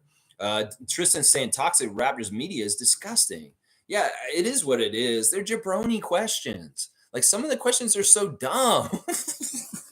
They're so dumb. And it's not just with the 905. It's the 905 too. Like, the 905 press conference last night was pretty silly too. Pretty silly. But the Raptors, oh my gosh, yesterday, you guys were awesome. Scotty, OG, and Darko, y'all really are professionals, and you treat the interviews really, really well. Really, really well, especially you, Darko, with that Michael Grange bullshit that was thrown at you. Man, David's saying, sadly, it's all toxic. It is what it is. And in some ways, the guys are pros, and they handle it well. Scotty, good job. Dennis, you're above it all. These guys can be cackling little hyenas with their stupid WWE talk, but you're still just there professional and being above it and being like, you know what, these guys are idiots, but you know what, I'm on their show. I'm just going to talk to them and do it like I do. And it'll look good on me, and they'll look bad themselves. That's on them. That's really how Dennis handled it, is what I saw. Trevor saying, Lex, that $1,000 I won, it's my turn to pay for everybody. Tickets for Philadelphia game with the Raptors. We have a group. Everybody takes a turn. That's awesome. So I see, okay, so you're not buying the tickets every single time. You guys are all rotating, and because you won that bet the other night, you are going to take everybody this time and spend the money this time. That's awesome, man. Trevor J, however you guys have that worked out, that's awesome. And man, you know what? When you get back to Toronto, maybe we need to do some of that kind of stuff with our Raptor Freak family and get a whole bunch of people going the game. I know you said you'd be back more in the new year and around the GTA more than in the States. And I'm hoping that's true, because, it'd be awesome to run into you and hang out with you, my man. Tristan saying, good to see everyone. Yeah, good to see you, Tristan. Always fantastic to see you in chats and whatever spaces Raptors Nation is. Fiercely saying, agree with Wayne. You agree with Wayne about, let me see what Wayne was saying again. Let's just squash the narrative about the trades. Yes, I'm all about that. Let Bobby and them do their jobs, and we're going to figure it out. And if we can keep OG and Siakam, that'd be fantastic. Regarding who not to trade or who to trade. Yeah. Let's see. Coolcat saying, it just angers me. The U.S. media like to portray our players and staff irrelevant, and then swimming like sharks hidden in the water waiting to snatch one. Yeah. And then our own media is disrespectful and gaslights us and makes our own people in this country look down on the Raptors and disrespect them. You wonder why nobody respects the Raptors in general in Toronto in some ways, because the fucking media trains them to think that way and act that way. And that's part of the problem in this whole thing. It's not the U.S. media is bad. Sure, it ignores us and misinformed about us. But then the Canadian media is almost worse, because they're coming in to muddy things and to kind of just like be disrespectful on our own home ground towards our people and our team. And I hate that. I hate that so much. David's saying, this is so weird. We've been taking trades all day, all season, especially after a loss. Never seen anything like this. Wow. We've been talking trades all season. Well, you know what? This is the thing. Normally, you know that this is not a trade talk channel, David, but it's very, very much going to probably happen. At least at some level, there's going to be at least a trade of some sort, maybe a minor one or a major one. And because the reality of that situation, well, we talk about it a little bit more because it is not frivolous to talk trade talk right now, because it does really seem like the Raptors are going to be pressed to make a trade very soon. And we got to be on top of it on this channel. That's what we do. Yeah, Mo's saying I need a new membership, David. She needs another membership. All right, Monique. We'll see. If you were here yesterday, you might have got on the ones he was throwing out yesterday. Santa David is very much still around on his sleigh, riding around, dropping memberships for people. I'm sure at some point we'll see it again. But no pressure. David's got a cookie for you. All right, let's see. Kareem saying, let's bring up this Easter Bunny, aka Mr. New York City, and sick him on trade. Young will get so frustrated and start crying. Also, Big Cat also would love this idea. Yeah, I'm all about this. This is actually a good matchup. I think you're right that it'd be interesting to see Marquise Noel hounding Trae Young and seeing if he could play defense on him pretty good. You know, that he may have a lot of success against him because he's quicker. He's just as quick as him, at least. So yeah, and I like the nickname, the Easter Bunny. That's right. He's going to be giving out Easter eggs to everybody or dropping them right in people's baskets. Just nice and easy. Silver platter theory. Marquise Noel just leaves it up to guys for easy layups and dunks and easy shots. The man is an assist machine. And I want to see if he can do it on the higher level. That's right. Bryce Larson's love it. I love it. I love it. You get a cookie too. Are we keeping cookie stats at this point? David Saborin's cookie stats, because we might need to. It seems like he's giving out cookies like left and right. Wayne's saying failing not in a bad way regarding Grady, just his overall play is not even G League level. He's young. He will get there. Yeah, that's the scary thing. In some ways, it's like, yeah, he doesn't even look like he belongs in G League right now. That's true. In some ways, he's not even rising up to the level of competition in that. Well, he's got to start somewhere. And these guys saw something in him to draft him. And well, we got to see, keep on the fact-finding mission of discovery. And we'll see over time. Once again, it's way too early to call Grady a bust. Way, way too early. Somebody asked that in the chat on the 905 game last night. I'm like, yeah, this is way too early to call him a bust. Everybody's so quick to make judgments on Darko, on Dennis, on Grady, on the Raptor system. And it's way too early for all of this, y'all. You got to let these things develop and have time to get installed and in place. And once again, y'all panic and you rush and you're like, oh, this is not good. You mess it up before it actually sets in. So it just let things happen naturally in the way they're supposed to progress is what I would advise people, whether it has to do with Darko and his coaching, whether it has to do with Grady and him being an NBA player. Let it happen on its own schedule. Jillian saying, I saw a recent interview with Mr. Curry. I felt he was protecting his ego. You know, Eric's a nice guy. I mean, I don't want to paint him as a bad person. I think he means well. And honestly, he's really, really good at what he does as an analyst, as a PhD egghead, and crunching numbers and coming back and telling us from the printout, well, this is what we could do in a way. And he's found success from the things that he does. But he's a computer guy. He's not really a coach. He's not really a guy who can yell. And what he said in his interview yesterday was interesting. After his time as a head coach for 905, he's learned that I thought it was more about X's and O's and basketball and teaching them stuff, but it's really more about relationships. It's about getting in trust and getting relationships built with your players. That is really the most important thing about coaching. It isn't the X's and O's, as he found out. And in some ways, that may be part of where he's hindered, is that he may not be able to build really strong, good relationships with his players in some ways. Because once again, I find it really hard for some of his players to relate to him. Let's just put it that way. So I don't know. We'll have to see how he does in the regular season of the G League. He has a redemption arc there. If he can get this team to be winning, and hey, if he messes around and wins the G League championship, that'd be an amazing turnaround from the disappointing Showcase Cup part. It'd be very, very disappointing Showcase Cup part. Let's see. Cool Cat saying Justice is happy to be back in the game. He's hyped and ready to go. That's right. He's just trying to hold on. hold on. If this doesn't work out, he very well could be over in Germany or somewhere else playing in a foreign league very, very soon. This is where he's at in his career. It's just like this is your last chance. You showcase things on 905, you do things right, and maybe a team will bring you up. But there's no guarantees, and it is quite possible that you may want to consider going overseas for a big payday in another country, because that's just the way the business is in the NBA. That's just how it is. Bryce is saying trade talk is crazy because we have very valuable guys. Hence the reason Masai is so hard nosed with trades. Just know if there ever is one, we will be getting the biggest package in history. There is a good statement by Bryce. I completely agree with him. This is what trust in Masai means. That, listen, the reason why we haven't made so many trades is because these guys are smart. They're not chumps. And they're not going to just take any old stupid trade just to be making a trade. That's really dumb GMing. No, they want to get the right one, and they want to make sure they're not getting fleeced. If anything, they want to be fleecing the other side. And this is really important. In fact, I would be upset if we had a pushover GM that was very pushover and just accepted trades that really weren't in our best interest just for the sake of making trades. So that's why I'm really proud of our front office and the way they've handled themselves, because I know there's been a bunch of bullshit offered to them and they've said no.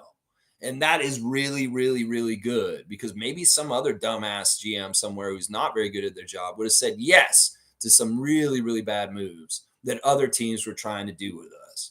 So I know that Bryce is exactly right. He trusts Masai and Bobby that when something does happen, it's going to be a knock it out of the park kind of good deal for the Raptors. Because we're not dealing just to make a deal for the sake of making a deal like some of these clowns in Raptors Nation wish we would. No, we're doing it because it makes sense and it's going to make our team better. And that's the only way we do it right there. Tristan's laughing at me. And MSJ saying, good take on Grange. And yes, sports nitwits are annoying.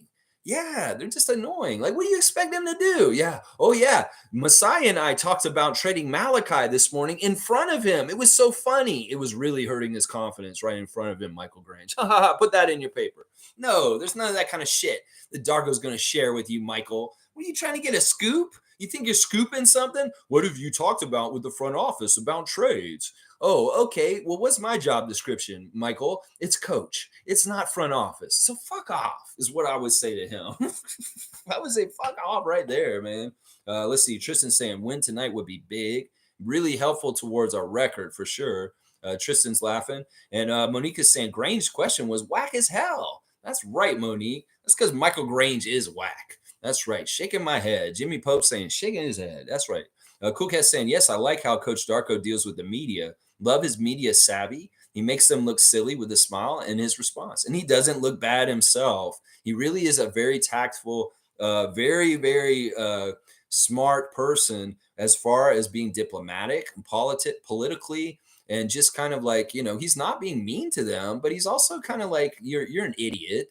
And you can read between the lies and what he's saying, the lines, as far as like, okay, yeah, thank you for this question, Michael. And yes, we're a family. We talk all the time, but I trust in Masai to do his job. And that's all I'm going to say on this, because let's see. But, to be honest, and this was brought up in the 905 stream last night, that, Jonte Porter had a previous relationship with Darko Rajakovic in Memphis, because he was drafted by Memphis. So Darko's worked with Jonte before.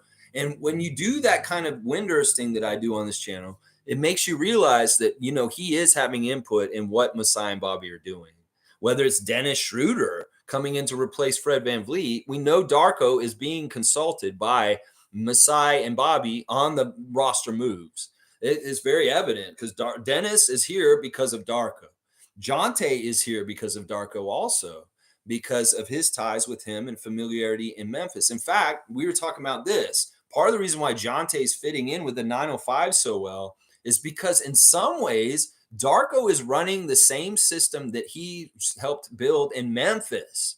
So a lot of the stuff that Jonte learned as a rookie is the same shit that Darko's running here that he would have put on the Memphis Grizzlies when he was there as an assistant coach.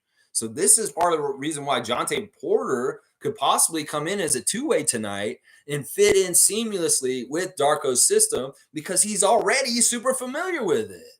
So in some ways, once again, this means Darko is being consulted on player personnel moves. As much as Grain's question was stupid, he is actually getting an input behind the scenes, and that's not for Grange to find out what or how. But yeah, the fingerprints of Darko on some of the moves, he is having input, and he is helping Bobby Masai to shape the team to help him with people that he can work with, like Dennis and Jonte. So yeah, here's our daily siren going by. I hope they get to wherever they're going and they save those people. Emergency. That's right. We want them to be successful in helping people. All right, let's see. Tristan saying, speaking of interviews, I feel like Precious being playing better since he switched his accent. Yeah, he code switched this week. It's like he has a different accent for different people that he's around. And he was in his kind of Nigerian accent the other day. It was very, very intriguing and interesting. We've seen OG code switch to British accent in the last year. So I don't know. Sometimes these guys code switch. You know how it is. You talk different at work with your coworkers than you might around your friends. That's just code switching. And that there's a little bit of code switching with some of our players. But it was interesting that he was in Nigerian code switch in an interview the other day. Very, very interesting. Let's see. Fiercey's laughing at Tristan for that. And you want an alley-oop for Tristan for that, Cowboy? Look, good. Cowboy snuck in here all of a sudden. All of a sudden, Canadian Cowboy's in the house. I like that. All right, let's give Tristan a dunk from Cowboy on the alley-oop. There we go. All right, let's see. Jillian saying Mandarin. I kept receiving some spoiled food, so never again. Go for Thai food at the Amazing Salad King at Young and Dundas. That's a great. That is a great suggestion. And yeah, I only always use Mandarin as the example. This was for Chet before, for guys that need to eat a lot because it's an all-you-can-eat.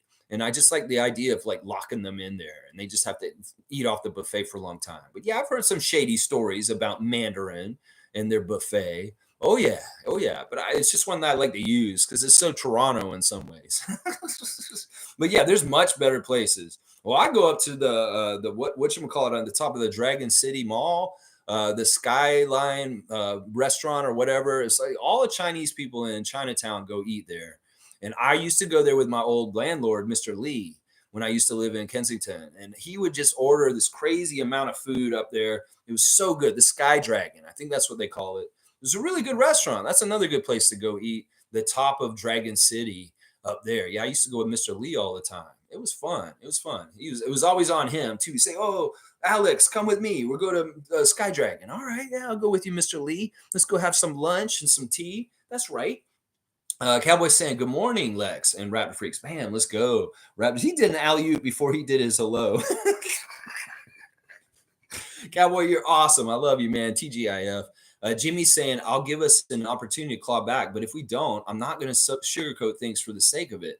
I need to see progress for me to sing their praises. I know, Jimmy, you're very tough on this. And listen, man, Jimmy, I love you, bro. You're the Pope of positivity. And I know, listen, you have a high standard. And however you want to treat your fandom or watching the Raptors, you do it on your own.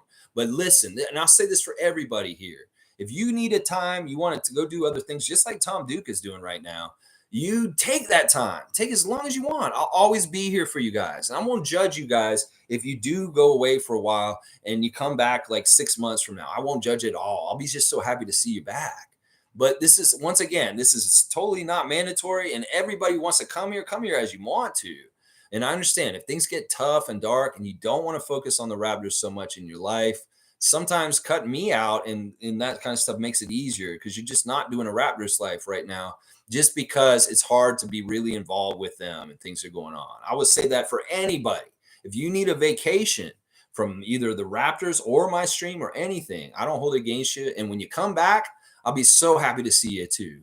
So that's just how it is. I love all y'all regardless, unconditionally, whether you are on my stream or not. Jillian saying, good morning, Ken Cowboy. Cowboy on a steel horse he rides. I'm wanted to wash your window. Yeah, he does mold and water damage repairs, painting and plastering, flooring. He's a handyman. and floor restoration, flood restoration, and repairs of all kinds. Tada Cleaning Services in the Greater Toronto Area. 647 833 6844. Bradley will come to your house and do jobs for you as you need.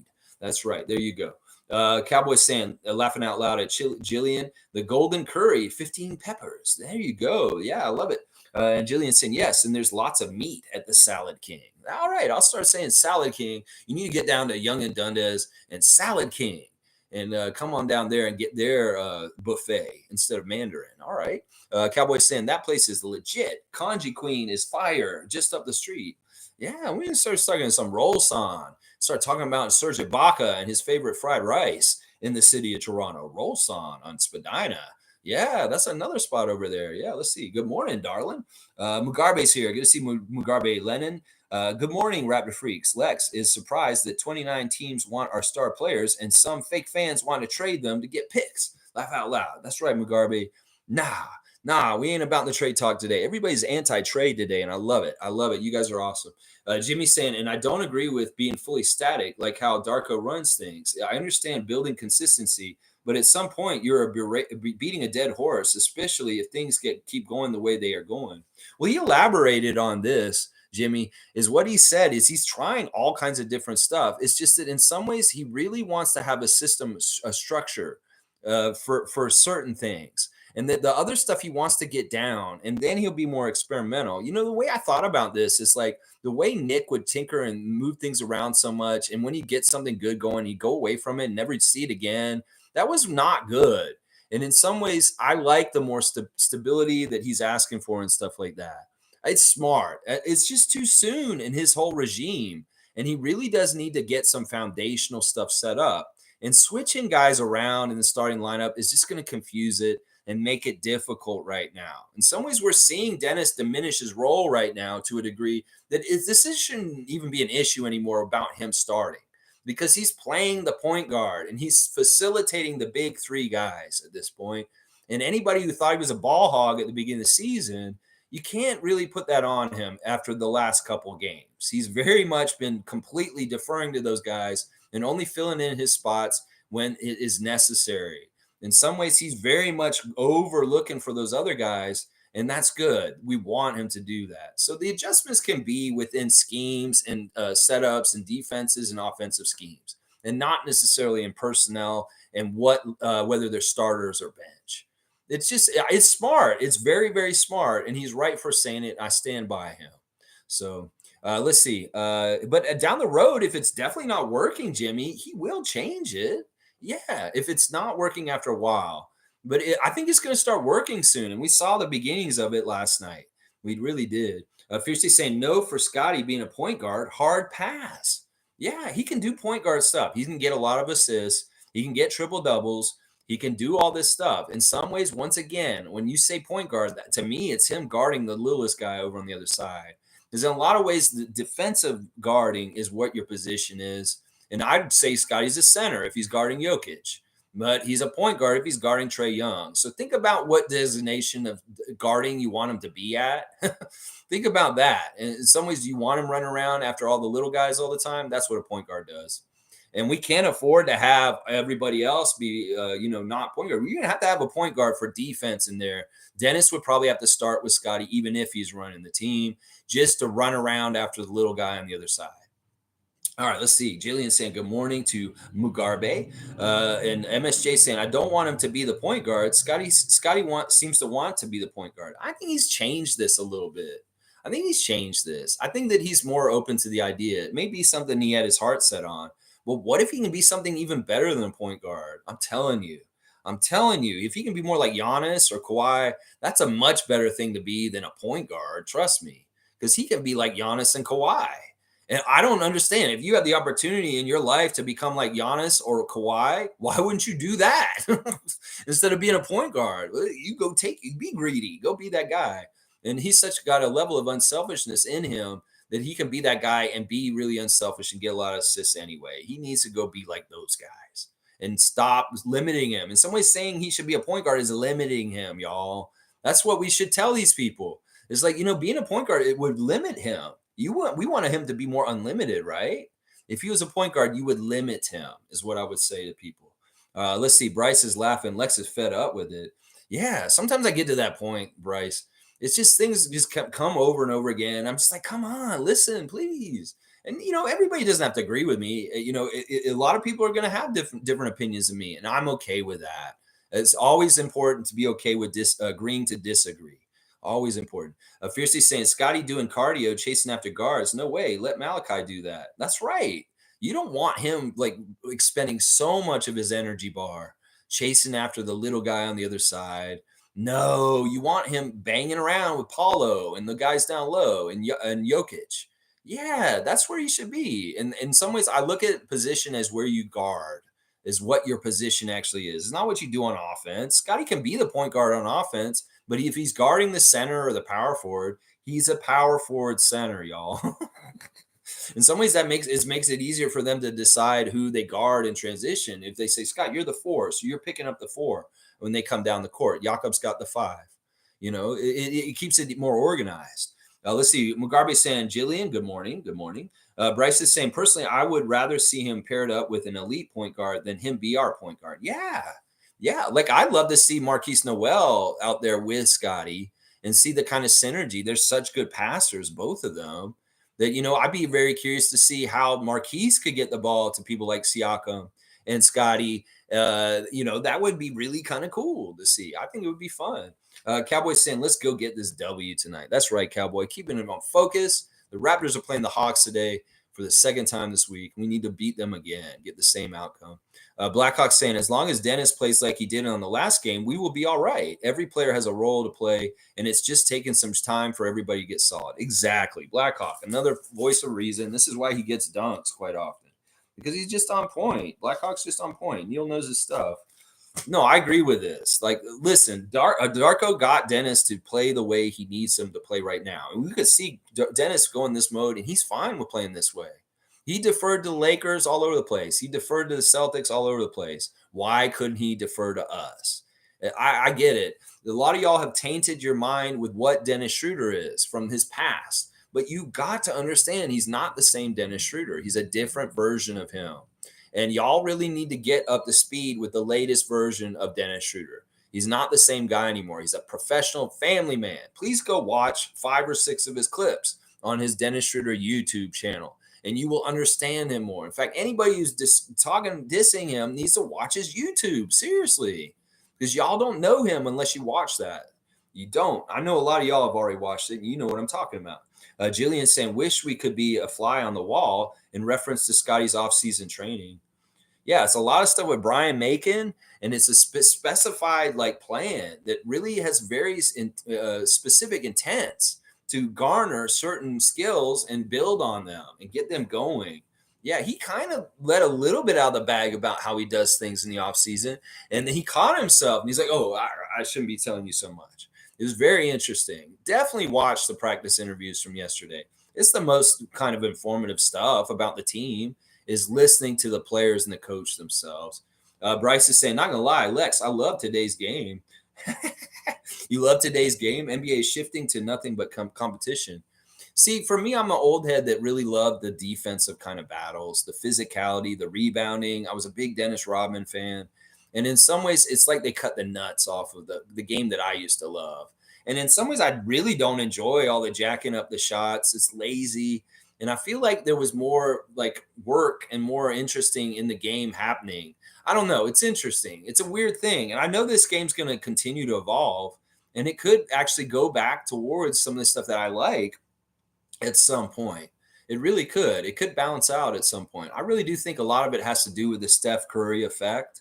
And that, who knows? Maybe it'll continue to go in that direction. Who knows? Maybe it'll balance out a little bit more and allow for defense to have a little bit more power. I don't know. In some ways, our team is defensively built, and that's part of the reason why we're at a detriment, because we're building a defensive team in an offensive league, and that's really hard to do. Really, really hard to do. Carlos saying, Lex, do you see Noel making the main club? I hope so. We were talking about it last night in the 905 about what he could possibly do. And some of us were making comparisons to TJ McConnell.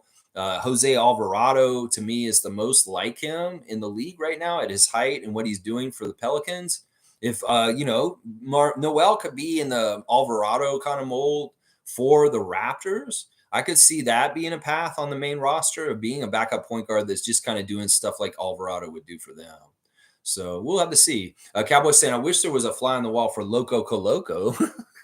Well, he's sometimes posting Instagram. And on that note, let's go look at the Instagram real quick. We got Slim Duck making fun of John Morant, y'all. He's like got a clip of him in court, and they're asking him if his diamonds are real. And begrudgingly, John Morant says, no, they're not. And Chris has written, hit him where they hurts. This is pretty funny. I don't know why he's trolling John Morant, though. But yeah, Chris Boucher's got funny stuff on his Instagram all the time. So go check it out.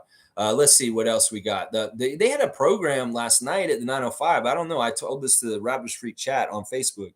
The first 40 fans to get to gate one during the game last night at the 905 got a pass to go to an autograph signing after the game with all of the Raptors 905 there. And man, if somebody had gone down there and been there, that could have been a fly on the wall to meet some of those guys like Marquise Noel, Grady Dick, Jonte Porter, Justice Winslow. You could have had that opportunity if you went to the 905 last night and you were one of the first 40 people in the door. You could have gone to an exclusive autograph signing. I know that Greg Gubstown Clink went to this last year, and he got all kinds of stuff autographed in that with his kids. So, man, I wish somebody had gone to it so they could report to us about what was happening there. But yeah, they had an autograph signing afterwards. You could have met Grady Dick, y'all, if you had gone to the 905 game last night. Let's see what else is there. There's not really a whole lot of else other stuff. There's another competition with Scotty called "Want to Win the Hottest Gift of the Year." It's an PS5, Spider-Man, PlayStation 5, and an autographed Scotty Barnes jersey in this competition. It's Scotty's Holidays wish list. It's on Raptors Official. If you want to enter, you can go there and enter it. And they've also got a special prize for day 11. It's tickets to the Celtics game and a signed OG Anunoby jersey. So Raptors Official is doing all kinds of great contests right now to win all kinds of cool swag and prizes. So stay on top of Raptors Official accounts to win Scotty Barnes signed jersey, OG jersey, stuff like that. That'd be awesome. All right, there's your Instagram check. Not a whole lot to talk about there. 1,000, bam, yeah, 1,000. Let's see. MSJ saying, is it only me to notice that Scotty Barnes is listed as a shooting guard in the box scores? Geesh, haha. In the words of Mr. Ball, same case with me. Never lose. I'm just looking as what it is. No, they've been trying to perceive this. In some ways, it bugs me. Like even at the beginning of the games on TSN and Sportsnet, they list him at the shooting guard. That man's playing forward. It's a misnomer. It really, really is. But they want to post him at shooting guard. They don't really know where to put him. But to me, in a lot of ways, he's playing small forward, power forward, and sometimes center is what Scott's playing. Cowboys saying 2024, let's grow. That's right. Get that championship. Let's grow, Cowboy. 2024 NBA champions, Toronto Raptors. Just say it. It may sound ludicrous and crazy, but you said it, you put it out there. 1,000. That's right. $1,000. Infamous is saying the 905 coach cost us the game last night by allowing the team to chuck up threes in the air. I won't disagree with that. In the third and fourth without calling a timeout to get the team on track. The development really seems to be lacking.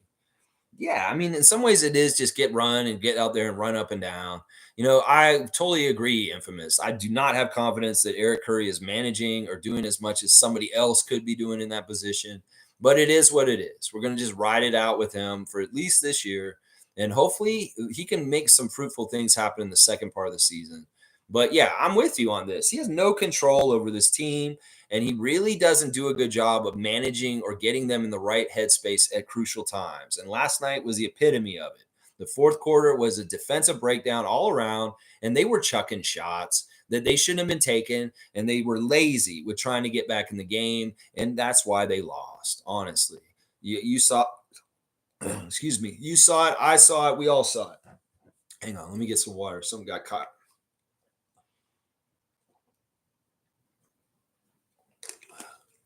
All right. Let's keep going. Cowboys saying, hope the Raptors don't do that tonight. Attack the rim and get rebounds. Yeah. They're not going to play like 905. They showed a dedication against the Hawks on Wednesday to take it inside and get a higher percentage shot. And we need to continue to build on that.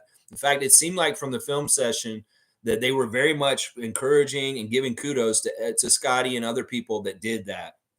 in the Wednesday night game. So the Hawks in particular, we can get inside on them easier than other teams. So why not? The door's open. You might as well go in their kitchen and steal their food. Is what I'm saying right there. Yeah, you might as well go in there and do it.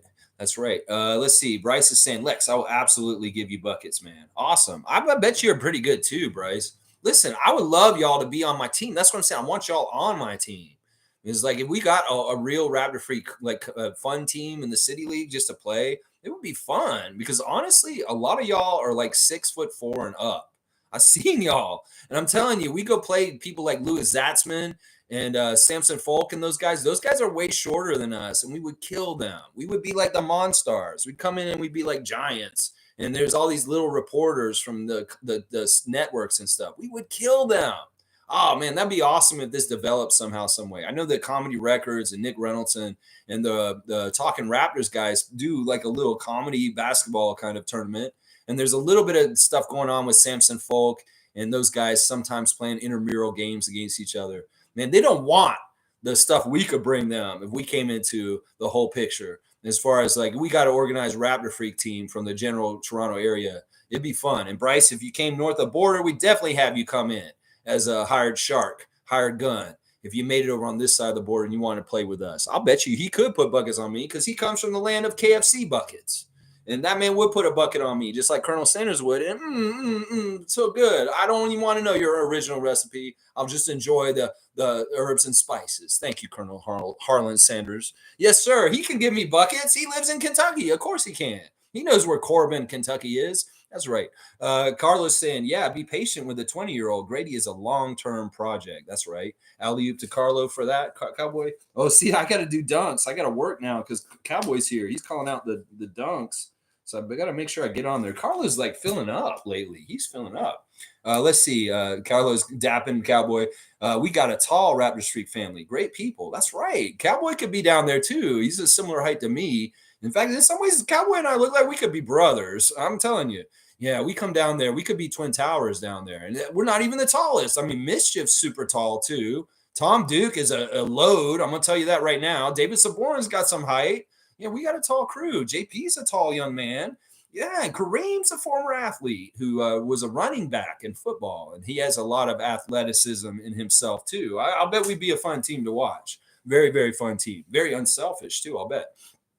Jimmy's saying, I have a 10-game window until I really start casting judgment on our team and the lineup. But if we aren't righting the ship by then, you can't argue that something doesn't need to change. Yeah. I think that something needs to change already, Jimmy, but I don't think it's on the big grand scale that a lot of people think it has to be.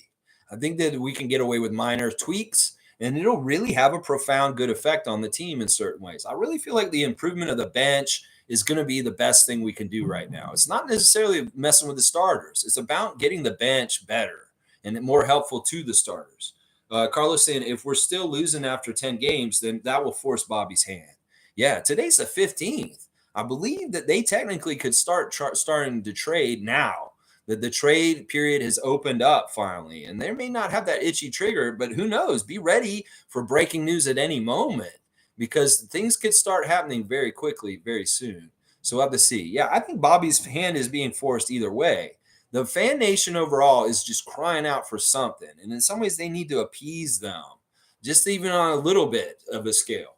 And I think they will. I think they will. I think that all the signs, and if I'm testing the wind, I'm saying the winds probably change, pushing towards at least a little bit of change of some sort. Cowboy saying, yes, Jimmy, we're going on a win streak. I like that. Carlos saying, we can see tonight if the progress last game was a fluke, wasn't no fluke.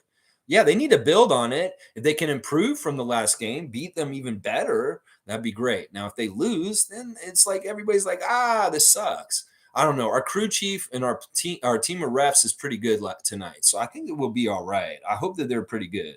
I really do trust Adair and Tiven, but I do not trust Kugat. I do not trust him. Let's see. Jimmy's saying, you guys know me. I'm the king of positivity, but we got to stay realistic and stop sugarcoating things. But last game versus Atlanta was a good step.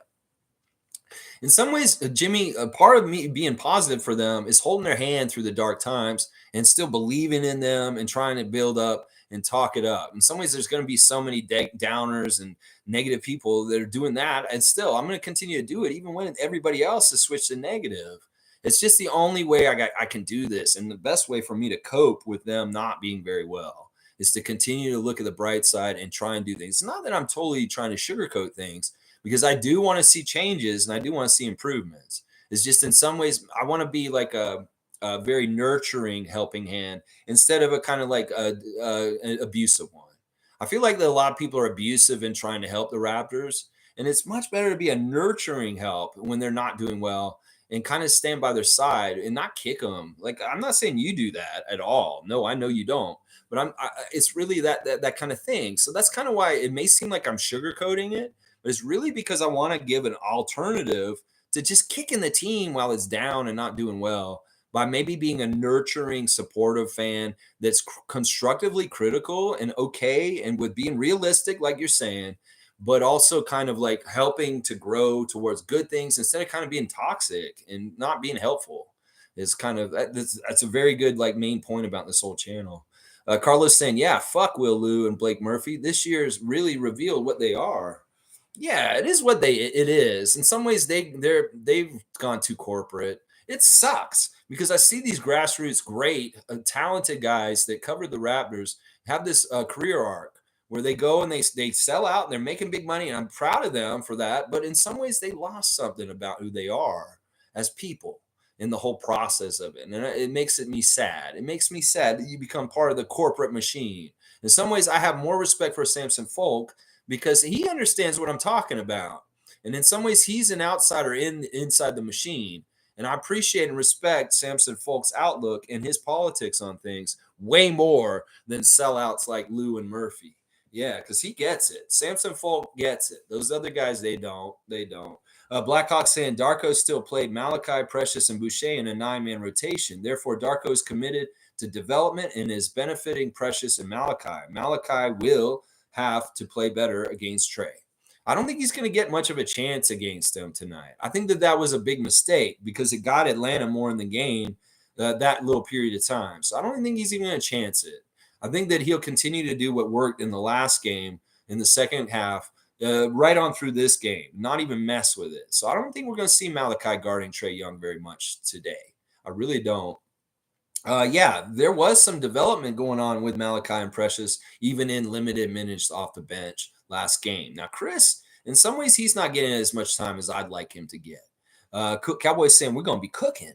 All right, let's fire up that grill. What time is dinner, Cowboy? Tell me what time dinner is. 7:30? Okay. Blackhawks saying Malachi will have to play better against Trey. Yeah, I read that already. Cowboys saying I agree with Kareem. Let's give Noel a chance. I want to see this. Seriously, that kid, forget about his height. Don't even look at his height. Just let the man come up and play and see what he does. If we see the weaknesses of his height are too much and it's just not going to work, well, let him go back down to 905 a little bit and work some more down there and bring him back up again and see if it works the next time. But I want to see him. I really do. I'm very curious to see how he holds his own with NBA competition in a more of an appearance than the first one, because he really just came in for a hot cup of coffee and kind of got some free throws. And that was all we saw really in that little bit of time he played once in an NBA game so far. Let's see. Infamous saying that Raptors should definitely hire CJ Miles for the broadcast. Enjoy his insight on basketball. Yeah. Yeah. If you want to get rid of Sam Mitchell for good and put CJ Miles on that TSN crew, I'll be all about that, TSN. I mean, we need more people like CJ and Alvin covering our team because these guys know what they're talking about, obviously. Yeah, CJ needs a job with one of the Canadian. Now, some of the things is maybe CJ doesn't want to live in Canada. And because he was able to do it remotely with Amit Man, that arrangement doing the podcast works. So maybe that's part of the hindrance. Maybe he has to be a good enough job, like saying, look, you're going to be like, you have a path to possibly be a color guy at some point, like Alvin is doing. I don't know. Maybe they need to give him something that gives him kind of enough gumption to maybe come here. But I think he's very happy in the States where he lives right now, and he has his own life and things with his wife, Lauren, that he probably wouldn't be able to come here and be part of our broadcast in the studio, probably because of that. He can do a podcast because it's remote. So I'm trying to suss this out if it's realistic, and I think that may be the thing that holds it up. Cowboy saying, "I hope Gary works for a chain tonight. I'd love to see Gary get that chain tonight. That would be a great outcome for later tonight for sure." CJ, I cleaned CJ Miles' windows at his condo. He's a great person. There you go. Tada Services, not just for anybody. Tada Services can come on down to CJ Miles' apartment and clean their windows. So there you go. He's a nice guy, Cowboy. That's awesome. See, he met CJ Miles. He's a nice dude. Jillian's saying, "Yes, Trevor, let's go." That's right. Let's go to the game, is what she means. She wants to go to the game with you, Trevor. You're gonna go to a game in Toronto. She wants to go with you. All right, let's keep going. Jump. Let me make sure I find my spot.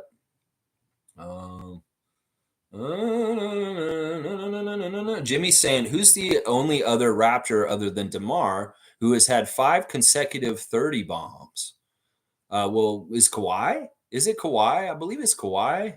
Or no, Gary. Gary is the only other one that had 30. I think it's Gary that had 5 consecutive 30-point games. It's Gary. That's the trivia answer. Jimmy just laid it on me, and I got to be right. I was thinking, is it Kawhi? No, I don't think it's Kawhi. I think it's Gary. Gary actually had that streak. I remember now. Carlos saying, rumors now floating. Raptors are targeting Keegan Murray from the Kings for OG or Pascal. That's not enough. That's not enough. That man's on a rookie contract. We better be getting Kevin Herter. We may be getting Malik Monk. You better throw 3 players in. That Keegan Murray is going to be the little rookie part. In some ways, I'm not interested in Keegan Murray. I'm not. I want to deal with the Pacers. I'm telling you, I want to deal with the Pacers. I know you're talking about Hawks. You're talking about Kings. I want to deal with the Pacers, Bobby. Go deal with the Pacers. They have better stuff. Seriously. Infamous is saying after December 15th is when trades can be made for people signed during the summer, I believe. There you go. So some of this stuff can start happening starting today. And let's see what happens. Jillian is saying, yes, Wayne, I agree. Hawks commentators spend most of their time discussing how Siakam would fit in. Well, they're just dying to have him on their team. Oh, my gosh. It's been very evident that there's a hard push to put Pascal Siakam in an Atlanta Hawks jersey. And I hate that. I don't want to ever see it. I really, really don't. And Shams' sister works for the GM office of the Hawks. And Shams is putting out propaganda to help his sister try and land Pascal Siakam. That's why Shams is not to be trusted at any point now, especially since he works for a betting company and his sister is in a front office for an NBA team, and he's actively making rumors about our franchise guy, Pascal Siakam, going to his sister's team. Yeah, there's not a conflict of interest there. There's conflicts of interest all over the place. When you see them, you understand the motives of people like Doug Ford. Yeah, that's what I'm saying. Conflict of interest.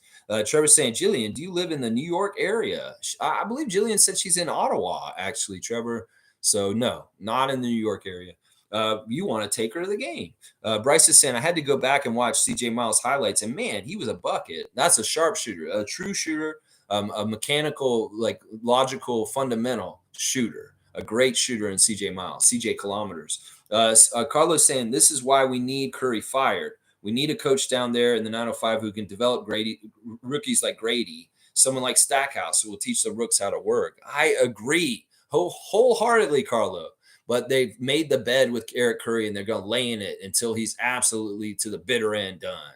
If they could fire him between the Showcase Cup and the regular season, I'd be fine with that. Now, it's a little mean because it's around Christmas, and he just had his birthday yesterday. But I would still do it. If Messiah had the balls, he would do that. And he would let Darko take Ivo Simonovic or somebody else from some other place to come in and do the job. In some ways, once again, Bobby and Messiah and Luke Wynn, to a degree, y'all don't need to be developing the coach as the same time as developing the players. The coach needs to be good and really good at what he's doing so he can develop the players, not while he's developing himself also. This is really dumb logic. In some ways, the priority is to develop the players. You develop these coaches, well, they're going to go work for the Milwaukee Bucks, the Golden State Warriors. They're going to go work for Vanderbilt. And how do we get any fruit from developing coaches in the 905 if you're doing this schedule of 2 years and Jerry Stackhouse is a coach of Vanderbilt and Patrick Mutombo is an assistant coach for Adrian Griffin on the Milwaukee Bucks? So I'm just saying, it's like, why are we developing coaches in the G League? We don't need to. Fuck that. You develop coaches on the NBA level as assistants underneath your head coach. and fuck this developing coaches shit. Get a steady coach that'll teach our guys faster and develop them faster in the right way instead of not knowing what the fuck they're doing themselves. That's just basically my rant on that right there. Cool Cat saying, back from the meeting, Darko stressing that he focuses on the areas that he has control over and let front office do their job. Haha. Nice way to say fuck you. That's right. But he does get input. Obviously, he does. If Jonte and Dennis are here, people he's worked with before. So they're definitely looking at those connections and people that Darko knows from before. That's good. Jillian saying, yes, Lex, Mr. Curry is more of a senior assistant coach. Yes, he's an analyst. He needs to be sitting behind Darko on the second bench back there, and he needs to be with a computer and a laptop, and he needs to be telling him all the numbers and the calculations of what would help him with analytics. He's an analyst. That's what he should be doing. He should not be involved in coaching players. He should not be involved in that aspect. In some ways, he has no practice and theory on any kind of level to tell people how to shoot a basketball. He can tell you how to the print out and how it should go with percentages and trends, but he can't tell them how to shoot a basketball better. He needs his other coaches to do that. So in some ways, we don't need him to be a head coach. He needs to be an assistant coach and an analyst. And he's very good at that. And he can continue with the Raptors organization in that capacity. But he should never, ever be a head coach again, honestly. Yeah, Chris is saying, have a good day, everybody. Have a good day too, Chris. I appreciate you and love you, man. Jillian's saying, have a good day, Chris. And Cool Cat's saying, notice all the players on our team saying the same thing. They're learning the new system and getting better every day and strive to get W's as they go along. They're focused and they're not unhappy. You can read their body language. At this time last year, there was unsurety and they were very kind of more depressed. Siakam very looked depressed at this time last year. Well, he's more upbeat. He's more smiley. There's more positive energy around the team, definitely this time this year than it was this time last year. So Jillian saying Darko has undergone extensive media relations training and as have all the players. Yeah, they need that training. And in some ways, being a head coach in the NBA is being like a politician. You've got to do press conferences with some tough questions that may be kind of antagonistic. And you need to kind of be able to do that interview judo of stepping to the side and letting them look stupid. Pascal and Darko are masters at the interview judo to just step to the side and let them look like stupid asses for their dumb ass question. Yeah, internet judo. That's a new term today. Infamous is saying, I wonder if CJ Miles would consider being the 905 coach. That's a very good idea. See, I like that kind of brainstorming. Infamous, I would give you a dunk for this because that's a fantastic idea. That is an absolutely fantastic idea. I don't know if he's interested in being on this side of the border, first of all, like I said earlier. And then I don't know if he has any coaching aspirations. That may not be actually something he's interested in, but I would love that. I think that he would do fantastic. And I'd feel much better if CJ Miles was the coach of the 905 over Eric Curry. I really would. Kareem saying it took the Nuggets 8 years after drafting Joker and Murray to establish dominance. We need to be patient and make moves on a smaller scale. We need pieces that fit. We got our big three already. Yes, yes, and yes. Kareem Thomas, intelligence personified. Once again, another dunk. And this time it's not for being funny. It's just speaking the truth and just being very wise with wisdom. That is wisdom right there. Jillian saying, Trevor J., I live in the nation's capital. Sorry, I didn't know. That's all good. It's all good, Jillian. Don't be upset or sad that you live in Ottawa. We love you. And Ottawa is awesome. Cool Cat saying, I look at Pascal, OG, Scotty, Grady shooting and see if their form is consistent. Everyone's form is different, but they are consistent in their own forms. Hale, ugly shooting form works for him. Hallie. Oh, you said Hallie. Oh, you mean Halliburton. Yeah, I mean, that was something that Nick wanted them to shoot the way that they were comfortable. And some of it was janky and not fundamentally right. In some ways, Darko's cleaned up shots. One of the things he did specifically with Scotty's got him to square up more and be more centered with his feet and his balance. Before, in his first 2 years as an NBA player, he was more off balance shooting and not shooting correctly exactly. Well, that's the big difference in his shooting jump this year is that Darko reinforced a more centered positioning with his feet and his weight to really get a good foundation underneath him to make the shot very textbook and standard each time he shoots it. In some ways, Scotty was doing little leans and kind of a little bit of like off balance kind of stuff before under Nick. And that was part of the reason why his shot looked uglier. Now he's very, very set with his shot and is very based with his legs straight in the perfect kind of form, fundamentally really good. And that's why he's having success with it at this point. He got more centered, and that's really good. Let's see. Jimmy's saying Gary is the only other one to score 30 plus in 5 consecutive games in Raptors history. I was right. I was right. My first initial guess was Kawhi, but then I was like, no, that's not right. It's Gary. It's Gary. I knew. Y'all can test me on my Raptors knowledge. I will get it. I will get it. You can go way back and I'll get it too. Let's see. Cool Cat is saying, I recall Fred VanVleet said that Nick had a lot going last year too. I recall he had to leave the team for personal reasons. So much stuff went on last year impacting the team. This year is a refreshing reset. Yeah, I can get on that. I can get on that. You know, there was personal life distractions for Nick in some sort of way. It was ambiguous and mysterious. We don't know what it was. We know the issues that he had with Earl Watson. At some point, he asked him not to come with the team to New York. There was some sort of blow up at that point. We saw Adrian Griffin coaching the Raptors for a little bit of time around this time last year. Yeah, this is right around where everything kind of went to shit. And like everybody kind of like fell apart on our team last year. So, you know, the fact that they still ended up a 500 through the end of the season when everybody was not together, well, hopefully we're together now. We can have a better result for sure this year. So it's very mysterious, some of the stuff that happened with Nick Nurse last year. Very, very mysterious still to this day. Bryce is saying, Lex, how old are you and do you have a job? I heard you say you used to work at the stadium, which sounds awesome. You seem to be connected and locked in with them in the organization. All right, I'll answer each one of these. I'm 48.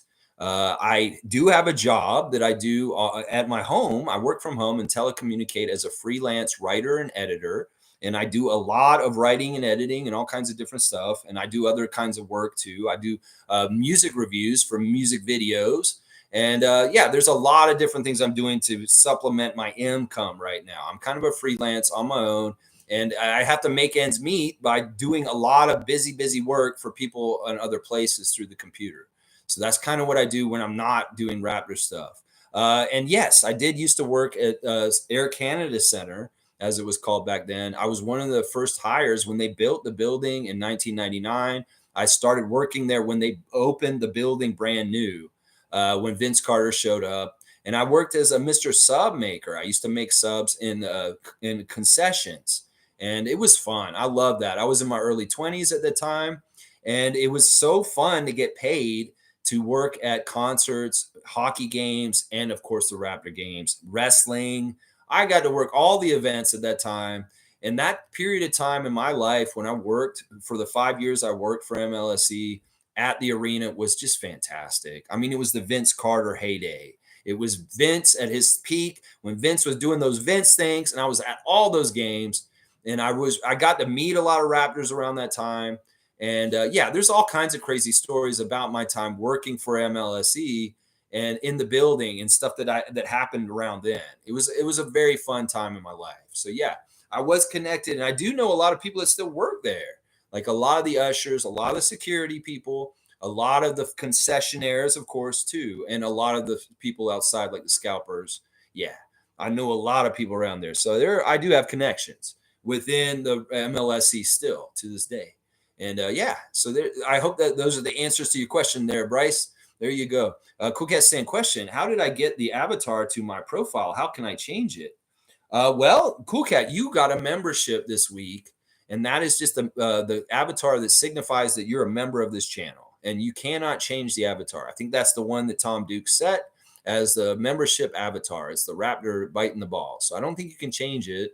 But you have access to all the really fun little iconic modes with all the Raptors heads and stuff. So you've got a membership right now. That's why you got it. David Saborin gave it to you, obviously. I think that happened this week, one day this week. You were one of the batch that he gave a membership to. Jillian saying, and she got a membership. I like this. I see that Jillian got a membership somehow, some way. That's fantastic. I was hoping you'd get one, Jillian. I feel code switching is more of a conscious effort. What happened with Precious and Dennis is likely different. If you hang with a certain accent for a while, it's not odd to speak that way next time. Yeah, I found this for myself. I code switch to Manitoba, really Canadian accent when I go to like Winnipeg. to visit my cousins and uncles over there, I get way more like, well, okay, eh? Yeah, eh? All right, eh? Way more Canadian sounding. It's really weird how I code switch to like central Canadian when I'm over in the prairies. So that has happened with me. And of course, I code switch a little bit when I go down south to Florida. My southern accent can come out way stronger when I'm running around in old haunts down in Tallahassee. So it's interesting code switching. I know a lot of people code switch professionally for their job to like hanging out with their friends. They may have a totally different way that they speak because they want to be professional at work, but they want to be more themselves with their family and friends. So there's all kinds of different ways that people code switch. And it's it's whether it's because of nationality and where you're at, where you're living. Yeah, it's pretty cool. I like it. So maybe Precious was hanging out with a bunch of Nigerian people around that time, and that's why his Nigerian accent started to come out earlier this week. Who knows? Infamous is saying some fans are spoiled due to the success. If Nick Nurse the first time has a first time head coach, let's not forget Nurse was developed in our organization, and Darko never had that advantage. Infamous is on fire today. Honestly, this is something that I should bring up way more. And it's exactly true. When Nick started as our head coach, he hit the ground running and had success immediately. In fact, he had like a crazy win streak right away as the head coach of the team. But look at the team he had at that time. And it is true what Infamous is saying. He was a part of our organization, already a known quantity, and had been working with the players for 5 years before he even became our head coach. So he had everything set up for him to be an absolute home run and knock it out of the park. And I think this is true that some people are gauging Darko and what he's doing right now to what Nick was doing in his first year. And that is just not fair. That is not fair for all the reasons that Infamous is put there and then some. Because honestly, Darko is brand new. He did not know he could be the head coach of the Raptors 9 months ago. This all happened really quickly and it's all very new. Nick Nurse was a part of the Raptors organization for 5 years before he got that coaching job with us.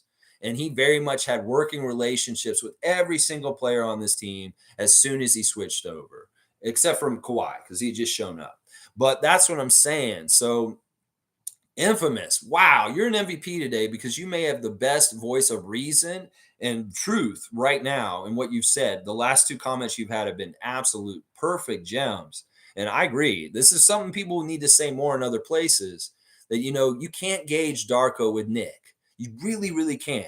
It's a totally different situation. And Darko's doing his damn best right now. Honestly, he has 10 wins already in his career. And that's really fucking impressive in some ways if you really look at things. If you really look at things, they could be worse and he could have lost more. He's already got 10 wins in his coaching career. And that's fantastic considering the gauntlet of the schedule and everything that's been thrown at him. Let's see. Carlos saying, and Nurse had a well-oiled machine of a roster that year. Yeah, he had Hall of Famers. They had an interview with OG yesterday, and they asked him, who were the most communicative players that you've ever played with that were awesome on defense, talking a lot? He's like Serge, Mark, Kyle, Kawhi, Danny, Pascal. Well, what did you just fucking name? OG, you just named the championship team from 2019. So it's like they had all these open communicators on defense that just really help in all kinds of ways. So yeah, Nick was set up to succeed. And in some ways, I know Nick's awesome and he's great, but he was very lucky to be in that very good situation to be an NBA champion in his rookie head coaching year.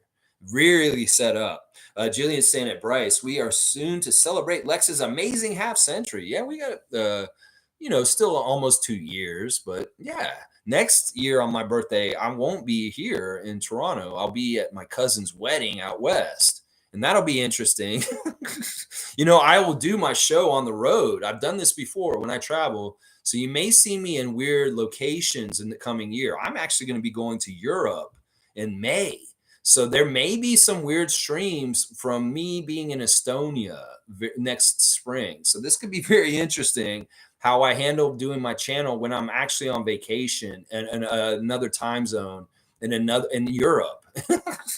But I'm going to do it. I'm not going to let my streak go, but it may be very weird content and it may not be very long. I may not be able to do the long question and answer comment section. It may be a very quick, just briefs check-in, and it may be like a really short thing under a half an hour. just so I can enjoy my vacation, but I want to keep my streak alive. So yeah, there are going to be weird times where I may be traveling and doing weird things, and the backdrop behind me is definitely going to be changing over the next year, y'all. It is definitely going to be changing, and I'll be in different places. It's going to be very weird. I'll be outside more next year too. Watch. Let's see. Kareem saying we literally witnessed Scotty flirting with a triple double every night. The thought of people wanting him to switch to point guard just baffles me. Y'all better smarten up. That's right. And that's why we need to smarten people up.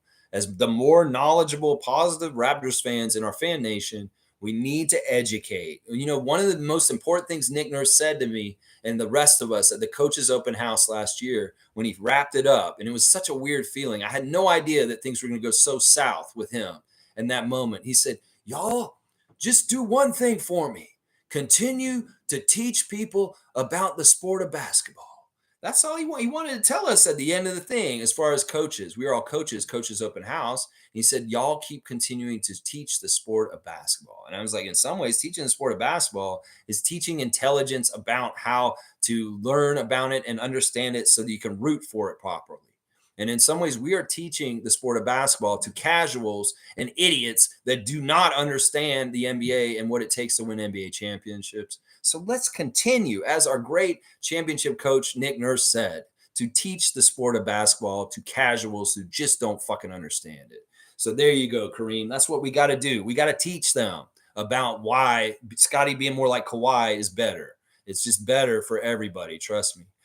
Jimmy's saying, for me, the team would be dumb to not utilize his playmaking, but I don't see him strictly as a point guard. But I do want to see him initiate offense sometimes because we can get a lot out of that. Ben Simmons 3.0. Nothing like him, to me, at least. You know what? We see that the point guard is just a point guard. It's point guard. You know, point center. Nikola Jokic. I would love Scotty to mimic Nikola more. And Nikola gets all the passes and assists in the world. And Scotty will get that fix of setting up his teammates no matter what, whether he's a center, a forward, or a guard. It's just really where he orients himself with defense. And that's why I say he's a forward. Because once again, we don't want him chasing the little guy around. And he can be the hub and the passer in the offense still as a forward or a center. Jokic is proof of that.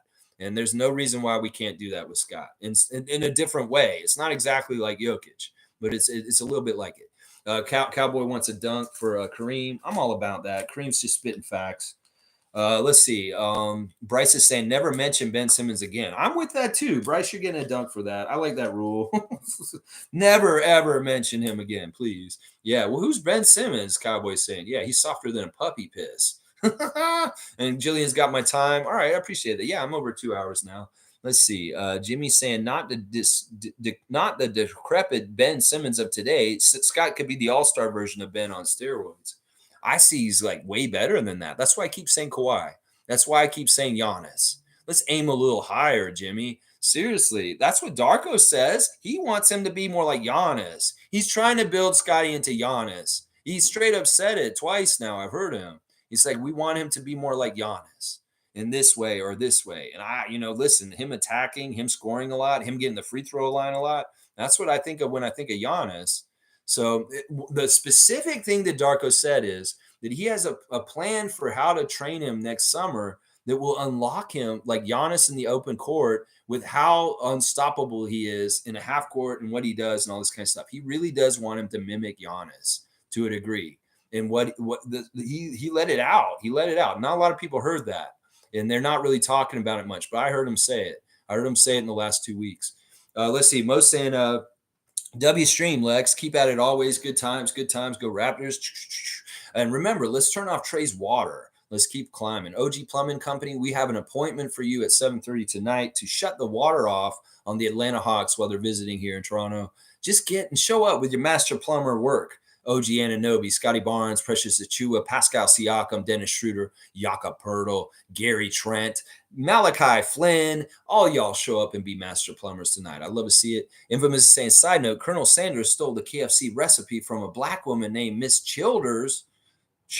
Wow, I did not know that, Infamous. That's dubious and messed up. I know that Harlan Sanders lived in Mississauga for a while. He was actually up here in Canada for most of his later life. I don't know if y'all knew that. He wasn't living in Kentucky anymore. He went up here and he was living here in Canada. It's very strange. I don't like hearing that. I'm sure there's a lot of people that get credit for things that they stole from other people. Edison and Tesla. Oh, yeah, there's one of them. Let's see. Tristan's got Trey and the water cut off. I like that. Jillian saying, didn't know that Infamous makes me rather angry. Sigh. Well, don't eat their shitty chicken then. That's what I would say. You know, it's gone downhill anyway. It's not like that we had the KFC of our childhood with the strawberry shortcake and the great sides and the fantastic original herbs and spices and all that shit. No, KFC has been commoditized and corporatized and sucked all the good life and value out of it. It's absolute shit. In fact, if you really want to see what KFC is all about, go to Queen Street and Augusta, and you can see one of the shittiest KFCs in the world here in downtown Toronto. Yeah, I no disrespect to Kentucky or the state of Kentucky, Bryce, but I will go off on KFC a little bit, especially after what they just said. Yeah, and Bryce can say I can confirm that I've heard that as well. So see, even the guy in Kentucky is saying that he realizes that Colonel Sanders was a thief.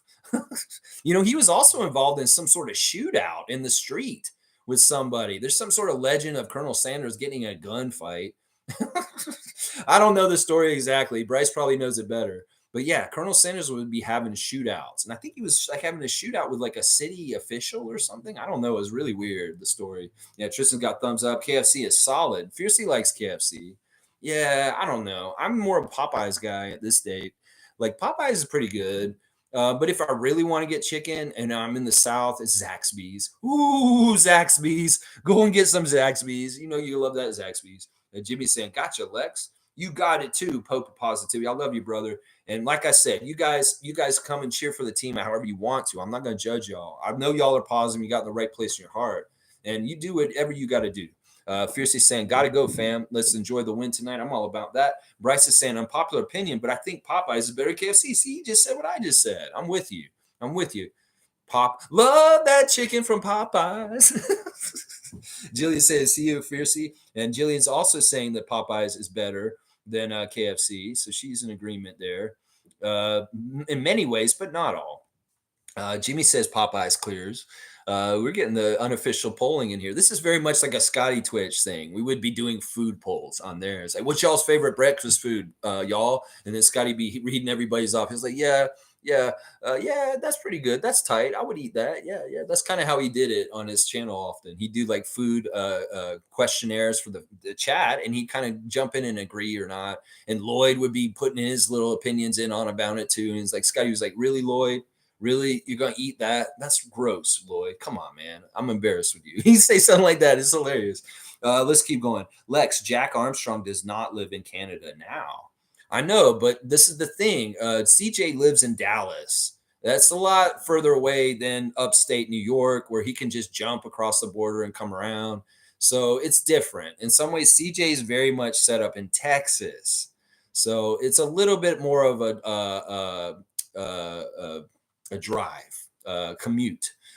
Yeah. Cowboys got the cutoff later, Lex. Jillian showing me the time. Everyone have a blessed and safe day. Let's go, Raptor Freaks. Don't forget to smash the like button. Thank you, Cowboy. I appreciate that. Kenrick's here. Kenrick, I got to figure out our appointment and meeting up with you to get you this trophy. I'd like to see Moji called up to be an energy guy off the bench. I'd like that too. I mean, in some ways, he doesn't have a two-way. You know, he would be somebody I would be more interested in patching into a two-way instead of JFL. Like, honestly, in some ways, JFL, he doesn't really thrill me. I mean, he's a great little scorer and stuff like that, and something that we may have needed last year. But this year, I don't know if he's absolutely needed. And in some ways, I'd like to switch over the two-way to Mohamedou instead. I thought that he should have been one of the two-ways from Summer League already. So I'm all about this idea, Kenrick. I think that Mo Gee is a really good idea to switch and put a two-way on, impossible. And even Kevin O'Banner could be very good at this. I would pick both those guys over Justice Winslow, in fact, to come up because they have more promise in the future, possibly in some ways. Kareem's pointing at it. He agrees with Kenrick. Jillian's saying, please clarify your dunks, man. Do we win a trophy, dinner, tickets? That's to be clarified at some point. We already know who the dunk champion is this year. It's Kareem. Kareem is absolutely dominated, just like Kareem in scoring in the NBA history.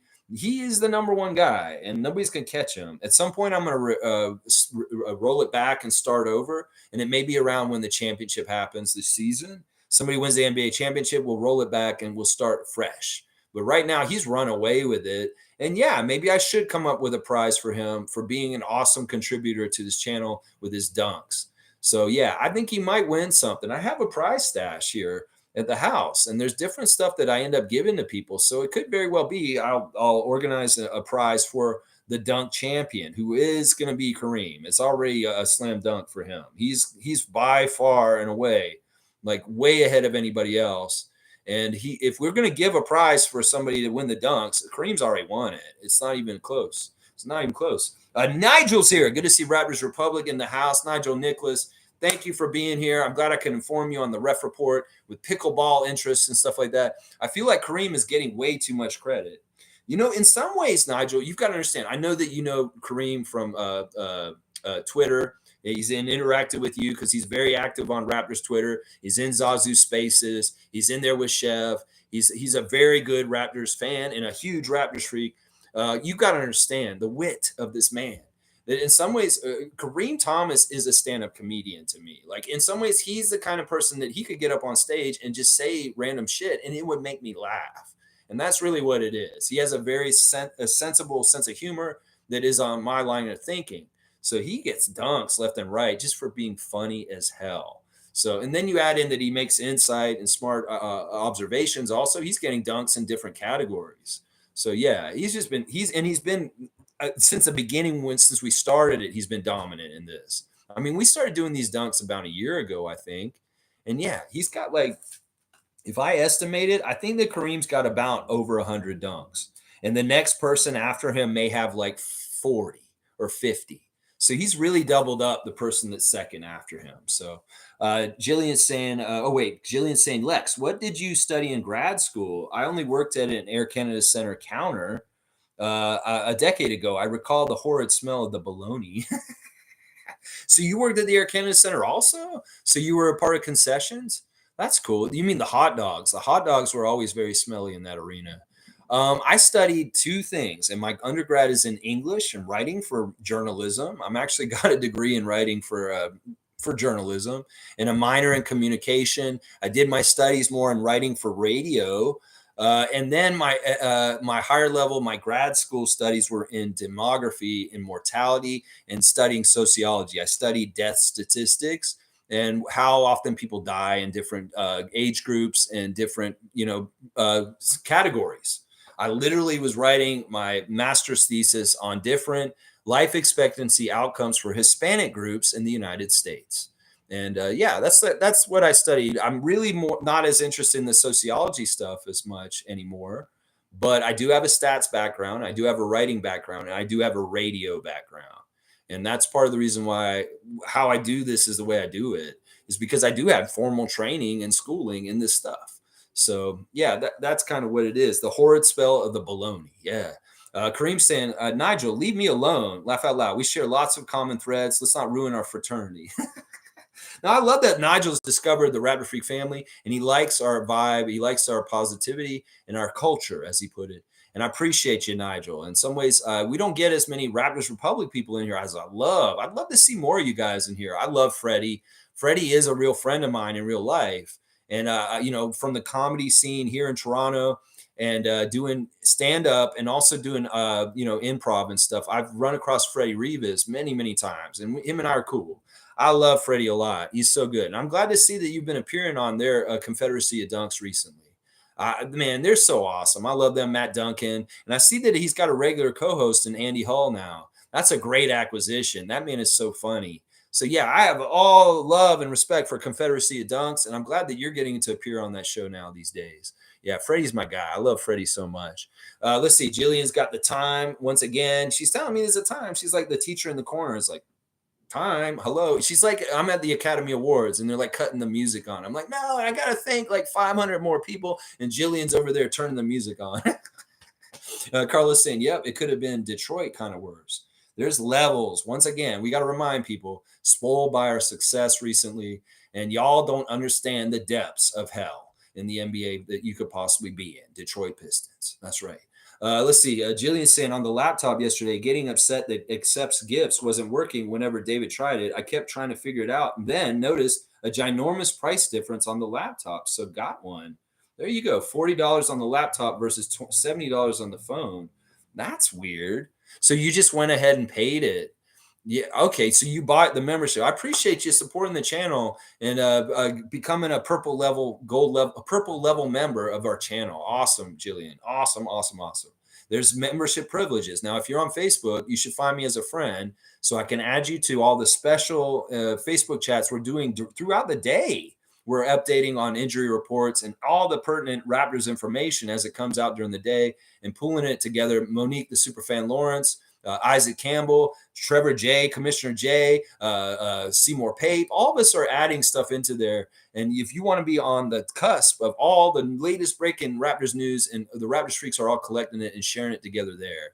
There's a new clip from Dennis on his YouTube. There's new interviews for the practices. It's all going there right away, and everybody's seen it right away there. And plus, during the games in that Facebook chat, I do little comments about what I'm seeing in the game live during the game. I won't live stream on YouTube during the game, but I do live comment during the game on our Facebook chat. So Jillian, take full advantage of your membership with this channel and find me on Facebook. Just look me up on my name. I'm the only one with that name on Facebook. It's only me. So add me as a friend request. Tell me it's you, and we'll put you in there today so you can enjoy the full benefits of being a member of this channel. Paul B saying Raptors got the win tonight, rooting for Gary's 30 piece. That's right. It's all about the chicken today. That's right. We need a 30-piece bucket, Mr. Buckets. Gary Trent Jr. doing the Buckets event under the overpass last year with KFC Buckets. This is your day. We're talking KFC, Gary. So fill the bucket up with a 30-piece, a 30-piece chicken. That's right. What did he say? A 30 burger the other day? It was like Alvin said, oh, he's got a 30 burger the other, a 40 burger. And Matt Devlin's like, you call it a burger? What are you talking about, Alvin? It's a 40 burger. Yeah, what's wrong with that, Matt Devlin? You can't put food on this. It's like a 40 bucket, a 40 burger. It's fine. It's all good. Let's see. Carlos saying, try this chicken from a Filipino joint called Jollibee. Really tasty. That's a chain. I've seen those all over the place. Jollibee. Yeah, I know that place. Let's see. Cool Cat saying, Lex, for your information, I'm good at basketball and other sports. In youth, I was on the national squad for a variety of sports. I can shoot, win at all costs moto. Put me on your team. This girl can ball. I'm all about this. I'm all about this, Cool Cat. And I love this. In fact, we may make you our superstar. We may make you our Siakam. If you have skills and you actually can make it, fill it up, we'll cater to you. We'll be the big goons around you.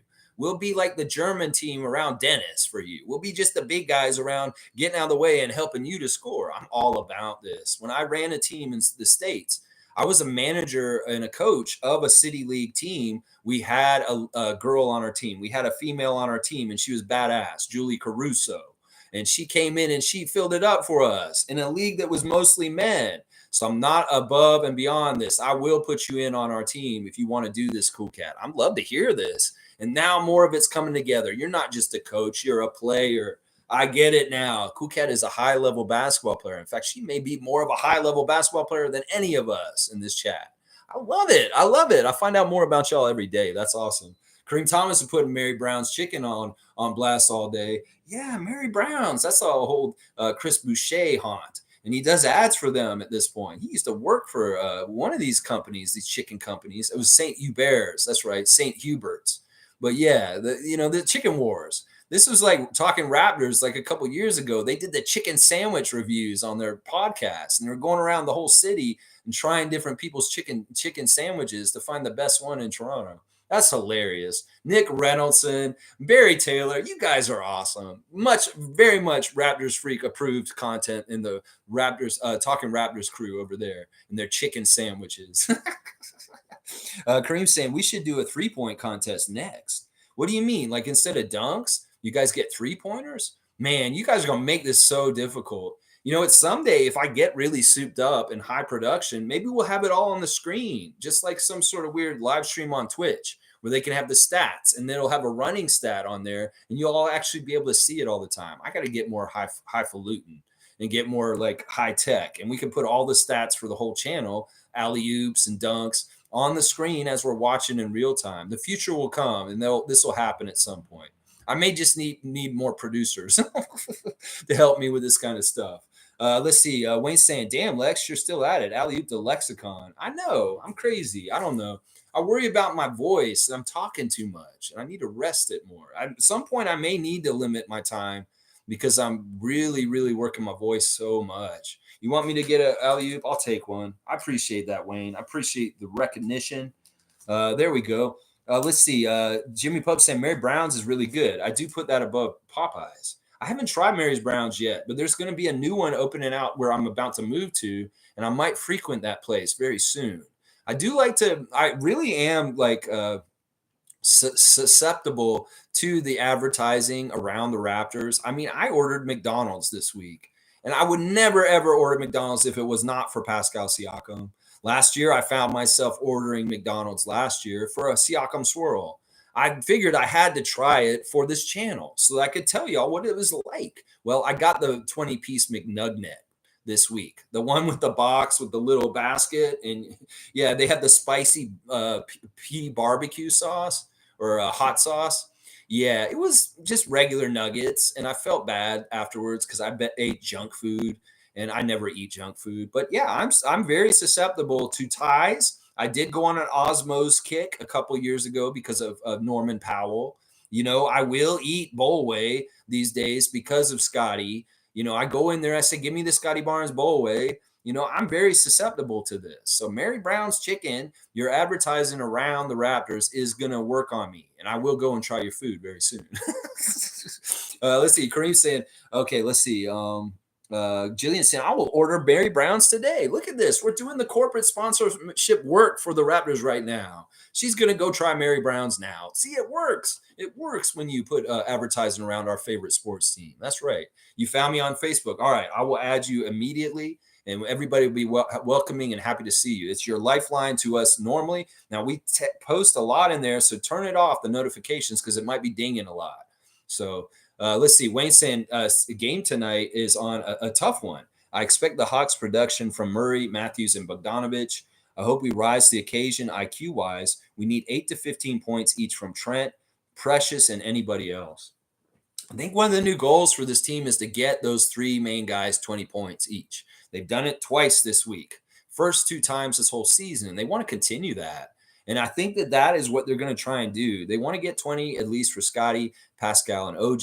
And then everything after that, we'll figure it out afterwards. I like the idea of getting Trent going tonight. That would be awesome. If we could get Trent to get 20 also and have 4 guys with 20 tonight, that'd be spectacular. Yeah, I expect a better game from Wesley Matthews tonight. So we need to watch out for him. And maybe Sadiq Bey. Both of them did not shoot well. And we need to find Trae Young and Bogdanovich better. Those guys were getting going too much in the last game. And the more we can just snuff them out and not let them get rolling, always better for the Raptors than winning against Atlanta. Yeah, Jillian's saying, go Raps. And that's right. She's got the big 3 right there. That's who we got feed it to. Jimmy's saying, I can ball too. I grew up playing like 4 sports. What's the Raptor Freak starting 5? Laughing my ass off. I don't know. We'd have to come and do training camp, and we'd have to figure out who deserves it. I mean, I'm serious about doing this idea. I'm more about possibly trying to get it going in the off season when things aren't so hectic and the weather's nicer outside. But I was really into this idea last summer, and we were talking about it, but it never really came to fruition. But if people are serious about this, like Cool Cat, if you want it, or you're interested in doing this, we'll get a team together and start trying to have like a regular Raptor Streak like basketball team. That would be badass. I'm all about it, and I have experience running teams like this in the past. So it would be fun to revisit it, and especially with you guys. And I think we'd be very good. Honestly, I have a sinking suspicion we'd be like badasses, and we'd probably be able to kick everybody's ass in a lot of different places. Let's see. Go Raps. And Mo's saying, I noticed you got the thank you button now correctly. Correct me, Rot, please. I don't even know what that thank you button means. I mean, they were asking for it before. I think it's just a tip button, Monique. So yeah, don't worry about it or anything like that. We love you, Mo, and everything's cool. It's like, this is a free channel. It's just if people want to support me in little different ways, they can, but none of it's mandatory. None of it at all. All right, let me do a quick recap real quick as I wrap it up real quick. A 2:45. Let's see. Our injuries tonight. AJ Griffin's out for personal reasons. Mo Gay is out with his back for the Hawks. DeAndre Hunter is questionable, so he could be returning tonight. I don't know if it's likely. Jalen Johnson and Kobe Buffkin are also out. Trae Young not on the injury list this time. Koloko, the only injury list for us.